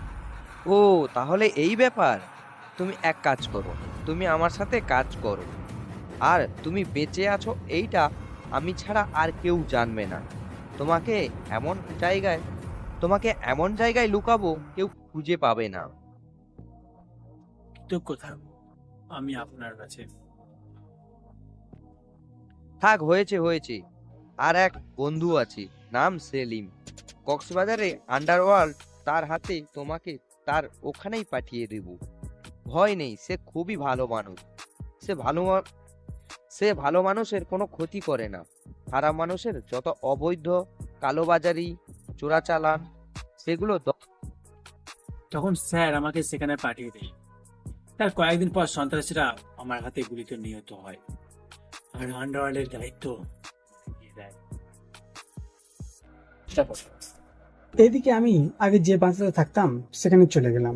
পরের দিন সকালে ঘুমটা ভাঙার কিছুক্ষণ পর হঠাৎ কেউ একাধারে দরজা ধাক্কাতে লাগলো। আমি ভাবলাম হয়তো আমার শত্রুপক্ষের লোকগুলো জানতে পেরে গেছে আমি এখানে আছি। আমি বালিশের পাশ থেকে পিস্তলটা হাতে নিয়ে আসতে দরজার সামনে গিয়ে দরজাটা খোলা মাত্রই পিস্তলটা সামনের দিকে তাক করে ধরতেই দেখি আদিবা। আমি সাথে সাথে পিস্তলটা সরিয়ে নিতেই আদিবা দৌড়ে এসে আমাকে জড়িয়ে ধরে কান্না করে দিল। ভাইয়া, এতদিন তুমি কোথায় গিয়েছিলে? তোমাকে খুঁজে পাইনি কেন? কথা বলো, কোথায় গিয়েছিলে তুমি? আদিবার কান্না দেখে আমার খুব খারাপ লাগলো। ইচ্ছে করছে জাপটে বুকের সাথে জড়িয়ে ধরে সান্ত্বনা দেই, কিন্তু কি করব, আদিবাকে সত্যটা বলা যাবে না যে আমিই সাকিব। আরে কি করছেন আপনি? আমাকে এভাবে জড়িয়ে ধরে আছেন কেন? ছাড়ুন বলছি। ভাইয়া, কোথায় ছিলে তুমি এতদিন? আরে কে আপনি আর কে আপনার ভাইয়া? আমি আপনার ভাইয়া না, আর আমি তো আপনাকে আগে কখনো দেখিনি। আমি এই বাসাতে আজ প্রথম আসলাম। আমার কথা শুনে আদিবার মাথাতে যেন আকাশ ভেঙে পড়লো। কি বলছো ভাইয়া এসব? আমি আদিবা, তোমার বোন। আমাকে তুমি চিনতে পারছো না? কে আদিবা আর কে আমার বোন? কি বলছেন এগুলো? আমার কোনো বোন নেই, আমি একা এই পৃথিবীতে, আমি একা। সত্যি কি তুমি আমাকে চিনতে পারছো না? তাহলে এই লকেটটা তোমার গলায় কি করে এলো? এটা তো আমার ভাইয়ের লকেট। এই রে, এই লকেটের কথা তো আমার একদমই মনে ছিল না। এখন কি পড়ি আমি? কি হলো, চুপ করে আছো কেন? জবাব দাও, এই লকেট তোমার গলায় কি করে এলো? কোথা থেকে এলো সেটা জেনে আপনি কি করবেন?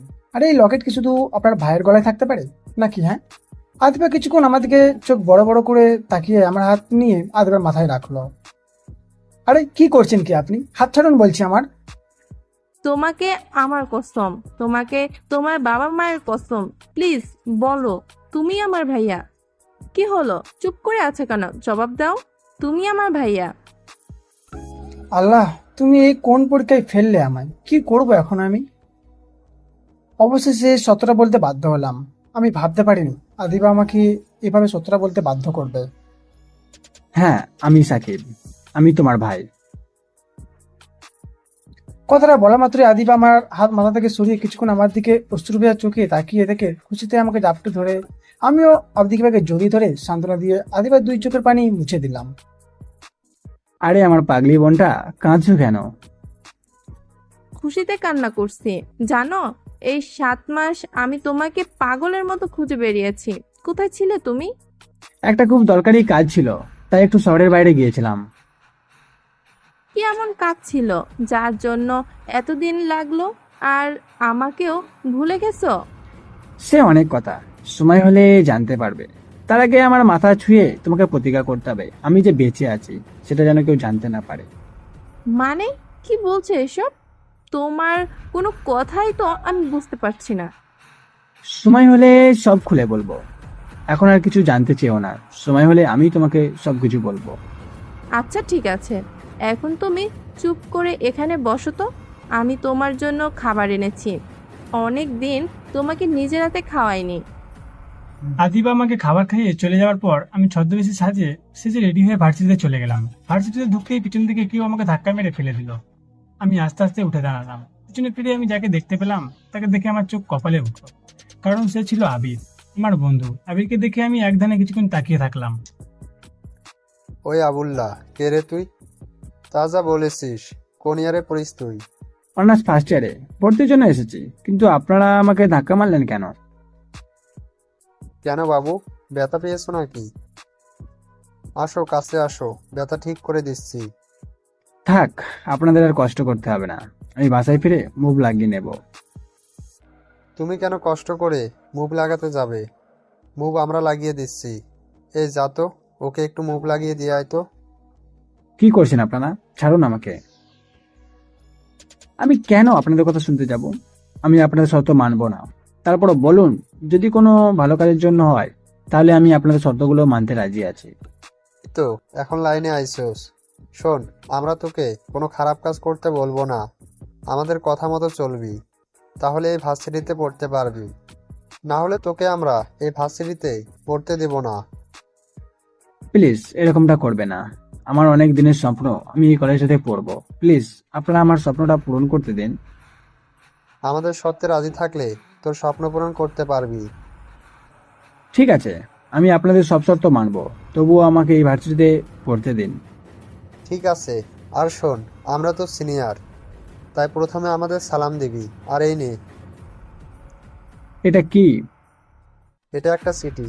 এই চিঠিটা নিয়ে ওই যে সবুজ কালারের জামা পরা মেয়েটাকে দেখতে পাচ্ছিস, ওই মেয়েটাকে চিঠিটা দিবি।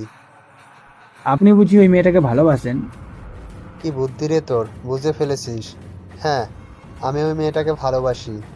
এখন কথা না বাড়িয়ে গিয়ে চিঠিটা দিয়ে আয়। আচ্ছা, আবার কি হলো?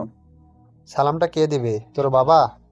না না না, আমার বাবা কেন দিতে যাবে, আমিই দিচ্ছি। আসসালামু আলাইকুম ভাইয়ারা। আমাকে বলছেন? জি আপু, আপনাকে বলছি। কিন্তু আপনি কে? আর আমাকে আপনার কি প্রয়োজন? আমি আজ এই ভার্সিটিতে নতুন। এই নেন। আপু, আমাকে মারলেন কেন? কি করেছি আমি? বাংলা বলছিস? জি, বাংলা ভাষা আমার খুব প্রিয়। এই নে, নিজে পড়ে দেখ, এখানে লেখা আছে ওই সভ্য কথাকার। দেখি তো চিঠিটাতে কি লেখা আছে। স্যার, ভেতরে আসতে পারি? হ্যাঁ আসো। ধন্যবাদ স্যার। হ্যাঁ বলো, তোমাকে কিভাবে সাহায্য করতে পারি? স্যার, আমি সেই যার কথা রফিক স্যার আপনাকে বলেছিলেন। ও হ্যাঁ, মনে পড়েছে। তাহলে তুমি সেই? ঠিক আছে, তোমার কাগজপত্রগুলো দাও আমাকে। বিশ্বাস করেন আপু, আমি কিছু করিনি। পিছন থেকে কে যেন আমাকে ধাক্কা মেরেছিল। আমি তাহলে সামলাতে না পেরে আপনার উপর পড়ে গেলাম। তুই কি মনে করেছিস বানিয়ে বানিয়ে বলবি আর আমি তোর সব কথা চোখ বুজে বিশ্বাস করে নিব? তোকে শেষবারের মতো বলছি, আর একবার উল্টো পাল্টা কিছু দেখলে কিন্তু তোর কপালে ছায়া দিয়ে আসে। তুই আমাদের ভার্সিটির নতুন, তাই তোকে আজকের মতো ছেড়ে দিচ্ছি। নেক্সট টাইম যেন এগুলো না দেখি। সরি আপু, আমি ইচ্ছা করে আপনাকে বিরক্ত করছি না। আসলে ভার্সিটিতে নতুন এসেছি তো, বোকাশোকা মানুষ। কিছু ছেলে আমাকে এই চিঠিটা আপনাকে দিতে বলেছে, না হলে তারা আমাকে ভার্সিটি থেকে বের করে দেবে। এই নিন আপু। আপনাকে আমায় কিছু কাজ করে দিতে হবে, না হলে আমি আপনাকে ভার্সিটি থেকে বের করে দেব। কি মুসিবতে পড়লাম রে বাবা। কি হলো, কি ভাবছেন? করবেন না নাকি? প্রিন্সিপালকে চিঠিটা দেখাবো। কিন্তু এই চিঠিটা তো আমার নাম। সেটা আপনি আর যারা আপনাকে পাঠিয়েছেন তারা জানে, প্রিন্সিপাল তো সেটা জানে না। কথা তো ঠিকই বলেছেন। এখন রাজি আছে কিনা সেটা বলেন। না হলে আমি প্রিন্সিপালের কাছে গেলাম। জি, আমি রাজি আছি। বলুন আমাকে কি করতে হবে? তাহলে আসুন আমার সাথে। কি হলো, আমাকে এখানে আনলেন কেন? আপনি এদের সব কয়টাকে মারবেন আর আমি দাঁড়িয়ে দাঁড়িয়ে দেখব। শুরু করুন। কি বলছেন এসব? ওগুলো ছেলের সাথে আমি মারপিট করবো কিভাবে? উল্টো ওরাই তো আমাকে মেরে বালি চাপা দিয়ে দিবে। আপনার লেকচার শুনতে এখানে আনা হয়নি। আপনাকে যেটা বলেছি সেটা করেন, না হলে গেলাম আমি প্রিন্সিপালের কাছে। এই না না, আপনি যাবেন না, আমি মারছি ওদের। আচ্ছা যান। হ্যাঁ ভাই, রাজি আছে, কিন্তু একটা সমস্যা আছে। কিন্তু কথাটা কিভাবে বলবো বুঝতে পারছি না। আরে এত টেনশন নিচ্ছিস কেন? কি বলতে বলেছে বলে ফেল। সে আপনার প্রস্তাবে রাজি আছে, তবে সে আপনার ধৈর্য পরীক্ষা করতে চায়। আপনি তাকে সত্যি ভালোবাসেন, তবে তার জন্য আমাকে আপনাদের মারতে বলেছেন। যদি আপনার ব্যথা লাগে না লাগে, তাহলে নাকি আপনি আসল পুরুষ, নাহলে আপনারা হিজড়া। কি? ও আমাকে হিজড়া বলেছে? ঠিক আছে, আমি ওকে দেখিয়ে দেব আমি কতটা শক্তিশালী। মার আমাকে। এইবার কই পালাবে? আজকে সব শুধু আসলে পিঠা বলে চলো। ছি ছি ছি, আপনারা আমার সিনিয়র ভাই, আমি কি করে আপনাদের শরীরে আঘাত করব? আমি পারবো না ভাইয়া। ওই, তোকে মারতে বলছি না, মার আমাদের। আমিও দেখিয়ে দেব আমরা আসল পুরুষ। কিন্তু ভাইয়া। তোর কিন্তুর গোষ্ঠী গেলাই, তুই আমাদের মারবি নাকি আমরাই শুরু করব? না থাক, আপনাদের কষ্ট করতে হবে না, আমি মারছি। এই, সবাই মার খাওয়ার জন্য রেডি হয়ে যা। সরি ভাইয়া, বেশি ব্যথা পেয়েছেন মনে হয়, থাক আর মারবো না। আরে কিছুই হয়নি, তুই মারতে থাক। বড় ভাইদের কথা তো আর ফেলে দিতে পারি না। কি হলো আপু, এভাবে তাকিয়েছিলেন কেন? ভাবছি তুই ওদের এমন কি বললি যে ওরা সবাই একেবারে মার খাওয়ার জন্য লাইন দিয়ে দাঁড়িয়ে বলল, আর কেউ বা তাকে মারতে চাইলো না, উল্টার মার খেতে প্রস্তুত হয়ে গেল। সেটা আমি কি করে বলবো? আমি বলেছি আপনি ওদের মারতে বলেছেন, ব্যাস সবাই লাইনে দাঁড়িয়ে পড়লো। আচ্ছা আপনি থাকুন, আমি গেলাম, কিছুক্ষণ পর ক্লাস শুরু হয়ে যাবে আমার। ও মাই গড, তুমি আমাকে এ কথা আগে বলবে না? তাহলে এতটা টেনশন করতে হতো? কিভাবে বলবো? আপনার সাথে দেখা করে যার পরই জানতে পারি। আচ্ছা, তুমি তোমার কাজ করো, আমি এদিকটা দেখছি। আঙ্কেল, আপনি চিন্তা করবেন না, আমরা নীলাকে খুঁজে নিয়ে তবেই ফিরবো। আরে মিতুমা, তোমাকে আর কষ্ট করে খুঁজতে হবে না। নীলা এখন ঢাকাতে পৌঁছে গেছে, আমাকে একটু আগে ফোন করে জানিয়ে দিল। কি? নীলা ঢাকাতে চলে গেল, অথচ আমাকে একবারও জানানোর প্রয়োজন মনে করলো না? মিতুমা, তুমি তো জানো নীলা এখন আগের মতো নেই। সাকিব মারা যাওয়ার পর নীলা কখন কি করে নিজেও জানে না। আচ্ছা ঠিক আছে আঙ্কেল, আমি হোস্টেলে সবাইকে জানিয়ে দিচ্ছি। কি আপনারা এভাবে আমায় রাস্তা আটকে দাঁড়িয়েছেন কেন? আমরা ব্যথার ডক্টর, কেউ ব্যথা পেলে আমরা তার ব্যথা সারিয়ে তুলি। তো হাসপাতালে যান, এভাবে রাস্তার মাঝে ডাক্তারি করার কি আছে? আর আমার কোনো ব্যথা নেই, পথ ছাড়ুন। ভাইয়া আপনারা এখানে, আপনারা কেন আসতে গেলেন? আমাকে ডাকলেই আমি আপনাদের কাছে চলে যেতাম। আমরা ভাবলাম তুই কেন শুধু শুধু কষ্ট করতে যাবি, তাই চলে এলাম তোকে মুভ লাগিয়ে দিতে। আচ্ছা দেখি তোর কোথায় কোথায় মুভ লাগাতে হবে। আরে ভাইয়া কি বলেন, আমার কেন ব্যথা হতে পারে? ব্যথা না থাকলেও আমরা ব্যথা বানিয়ে মুভ লাগিয়ে দেব। বলছি তো ভাইয়া, আমার শরীরে ব্যথা নেই। তোকে না কতবার বলেছি রাস্তা দিয়ে সাবধানে চলবি? এখনই তো গাড়িটার নিচে চাপা পড়ে যেতে। যাও সাবধানে ভার্সিটিতে যাও, আর কোনো সমস্যা হলে আমাদের বলবে, কেমন? প্লিজ ভাইয়া আমাকে ছেড়ে দিন, আমাকে মারবেন না প্লিজ। শাহিন, তুমি ওর পা ধরে আছো কেন? কি হয়েছে? দেখুন না আপু, কাল আপনি ওদের মারতে বলেছিলেন, আমি ওদের মেরেছিলাম, সেটা ওদের ইচ্ছাতে। আজকে নাকি ওরা আমাকে মারতে চায়। প্লিজ আপু, আপনি আমাকে বাঁচান, আমি না মারামারি করব না। শাহ তো খুব শিয়ানা, কোথায় আমরা ওকে মুখ লাগাতে এসেছিলাম, উল্টা আমাদেরকে মুখ লাগিয়ে হাসতে হাসতে চলে গেল। যাই করুক, ওকে তো দেখে নেব। তার আগে এই মেয়েটার পাখনা গজিয়েছে, আগে ওর পাখনাটা ভেঙে ফেলি, তারপর ওই আবুল্লাহকে দেখে নেব। আপু কি হয়েছে, এভাবে তাকিয়ে আছেন কেন? কিছু কি বলবেন? না কিছু না। কি করছো তুমি? জি, বই পড়ছি। আচ্ছা পড়ো। কি হয়েছে, ফোন দিলি কেন? বস, অনেক বড় একটা সমস্যা হয়ে গেছে। কেন, কি হয়েছে? নীলা নামের যে মেয়েটা আমাদের কাছে বন্দি আছে, সে একটু আগে সুইসাইড করতে গিয়েছিল। আমরা তাকে হাসপাতালে নিয়ে এসেছি, জানি না কি হয় এখন। কি? কিন্তু কেন? উত্তর বাচ্চা, তোরা সবাই কোথায় ছিলি? তোরা থাকতে নীলা সুইসাইড করতে যায় কিভাবে? কি করছিলি তোরা? তোদের বলেছিলাম 24 ঘন্টা নীলার দিকে নজর রাখতে, আর নীলার যদি কিছু হয় তোদের একটাকে বাঁচিয়ে অবস্থা কেটে ভাসিয়ে দেবো। আপনার নীলা মানে? তোদের এত মানে বুঝতে হবে না, নীলার দিকে খেয়াল রাখ। আমি আজকে আসছি। আপু, আপনি এখানে? না কিছু না, তুমি অনেকক্ষণ ধরে দেখছি কার সাথে রাগারাগি করে কথা বলছো, কিছু হয়েছে নাকি? না, কিছু তো হয়নি। কি হবে? আচ্ছা আপনি থাকুন, আমার বাসায় একটা জরুরি কাজ আছে, আমাকে এক্ষুনি বাসায় যেতে হবে। আদিবা, তুমি আর হাতে ওটা কি? আমি কেন? আমি কি আমার ভাইয়ের কাছে আসতে পারি না? আর হাতে তোমার জন্য দুপুরে খাবার নিয়ে এসেছি, কিন্তু তুমি হঠাৎ এই ভর দুপুরে কোথায় চলে এলে? আদিবা, তুমি এখন বাসায় যাও, আমি একটা জরুরি কাজে যাচ্ছি, এখন কথা বলার সময় নাই। আর হ্যাঁ, কয়েকদিন তুমি আমার বাসাতে এসো না, আমার ফিরতে কিছুদিন সময় লাগবে। মানে কোথায় যাচ্ছ ভাইয়া? কি রে, তোরা সবাই এভাবে মুখ গোমড়া করে বসে আছিস কেন? কি হয়েছে? আর নীলা কোথায়? সরি বস, আমরা মেয়েটাকে আটকে রাখতে পারিনি। কি আটকাতে পারলি না মানে? মেয়েটার জ্ঞান ফিরতেই মেয়েটা হাসপাতাল থেকে পালিয়ে গেছে। তার বাচ্চা, তোরা এতজন লোক এখানে বসে থাকতে নীলা পালিয়ে গেল কিভাবে? কি করছিলি তোরা? দেখ, আমার হাতে 24 ঘন্টার সময় আছে, যেখান থেকে পারিস নীলাকে খুঁজে বের করবি, না হলে বাঁচতে দিব না, সব কটাকে জ্যান্ত কবর দেব। ওকে বস, আমরা যেখান থেকে হোক মেয়েটাকে খুঁজে বের করব। আপনি কে আর এখানে কেন বসেছেন? এটা আমার সিট, তাই আমি বসেছি। আপনার সিট মানে? আমি একাই তো 2টো সিট কেটেছি, তাহলে এটা আপনার সিট কি করে হয়? দেখি আপনার টিকিট। কি হলো মা, চুপ করে গেলে কেন? কিছু না, এমনি। আমি এখানে বসেতে কি তোমার কোনো অসুবিধা হচ্ছে? তাহলে আমি উঠে যাচ্ছি। আরে না, আমার আবার কিসের অসুবিধা? আচ্ছা আপনাকে বলো, কি বলতে চাও? না কিছু না। ও আচ্ছা, কিন্তু তুমি কোথায় যাচ্ছ? ঢাকাতে যাচ্ছি, এখানে এসেছিলাম বন্ধুদের সাথে ঘুরতে। ও, তা তোমার বন্ধুরা কোথায়? আমার বন্ধুরা সবাই ঢাকাতে ফিরে গেছে, আমি একটা সমস্যার কারণে যেতে পারিনি তাই। ও আচ্ছা। আজও বাসের মধ্যে ধোঁয়া কোথা থেকে আসছে, আর এই ধোঁয়াটা আমাকে এত আকৃষ্ট কেন করছে? কেমন আছো নীলা মামুনি?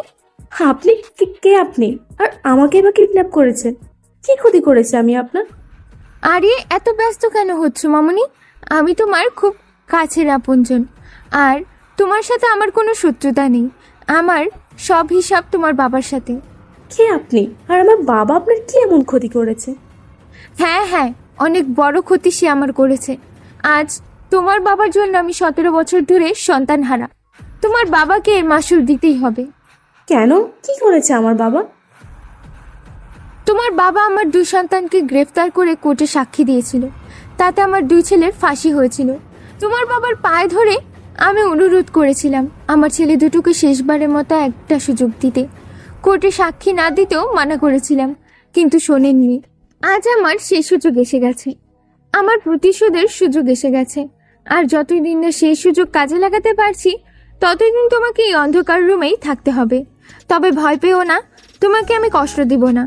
আমার সব হিসাব তোমার বাবার সাথে। আচ্ছা, নীলা আবার আমার খোঁজে ঢাকাতে ফিরে যায়নি তো? হতেও পারে, কারণ নীলা তো আমার কাছে ফেরার জন্য এগুলোই করেছে। আমি বরং ঢাকাতে ফিরে গিয়ে দেখি।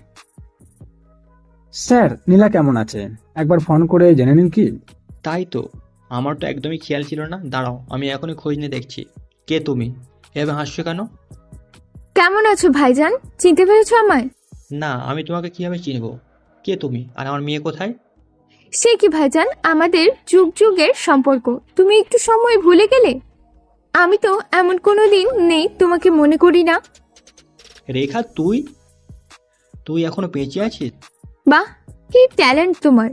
চিনে ফেলেছো আমাকে? হ্যাঁ, আমি বেঁচে আছি, শুধু তোমার জন্য বেঁচে আছি। তোমার সাথে আমার 17 বছরের হিসাব নিকাশ বাকি আছে, আগে শেষ তো হতে দাও। আর তোমার জন্য একটা খুশির খবর আছে। তোমার কলিজার টুকরা পরাণের পরাণ এখন আমার কাছেতে বন্দি। হোয়াট? কোথায় আমার মেয়ে? কি হয়েছে স্যার? নীলা কোথায় আছে? আর আপনি এতক্ষণ কার সঙ্গে কথা বললেন? সাকিব, তুমি আমার মেয়েকে বাঁচাও বাবা। আমার মেয়ে এখন জীবন মৃত্যুর মুখে আছে। মানে কি বলছেন এসব? নীলা কোথায় আছে এখন? ফুফু, তুমি আমাকে কিডন্যাপ করেছো? ছি ছি ছি, আমার ভাবতে ঘৃণা হচ্ছে। তুমি আমার ফুফু? কেবলমাত্র তো শুরু, এখনো অনেক কিছুই বাকি আছে মামুনি। এক এক করে আমার সব হিসাব নিব।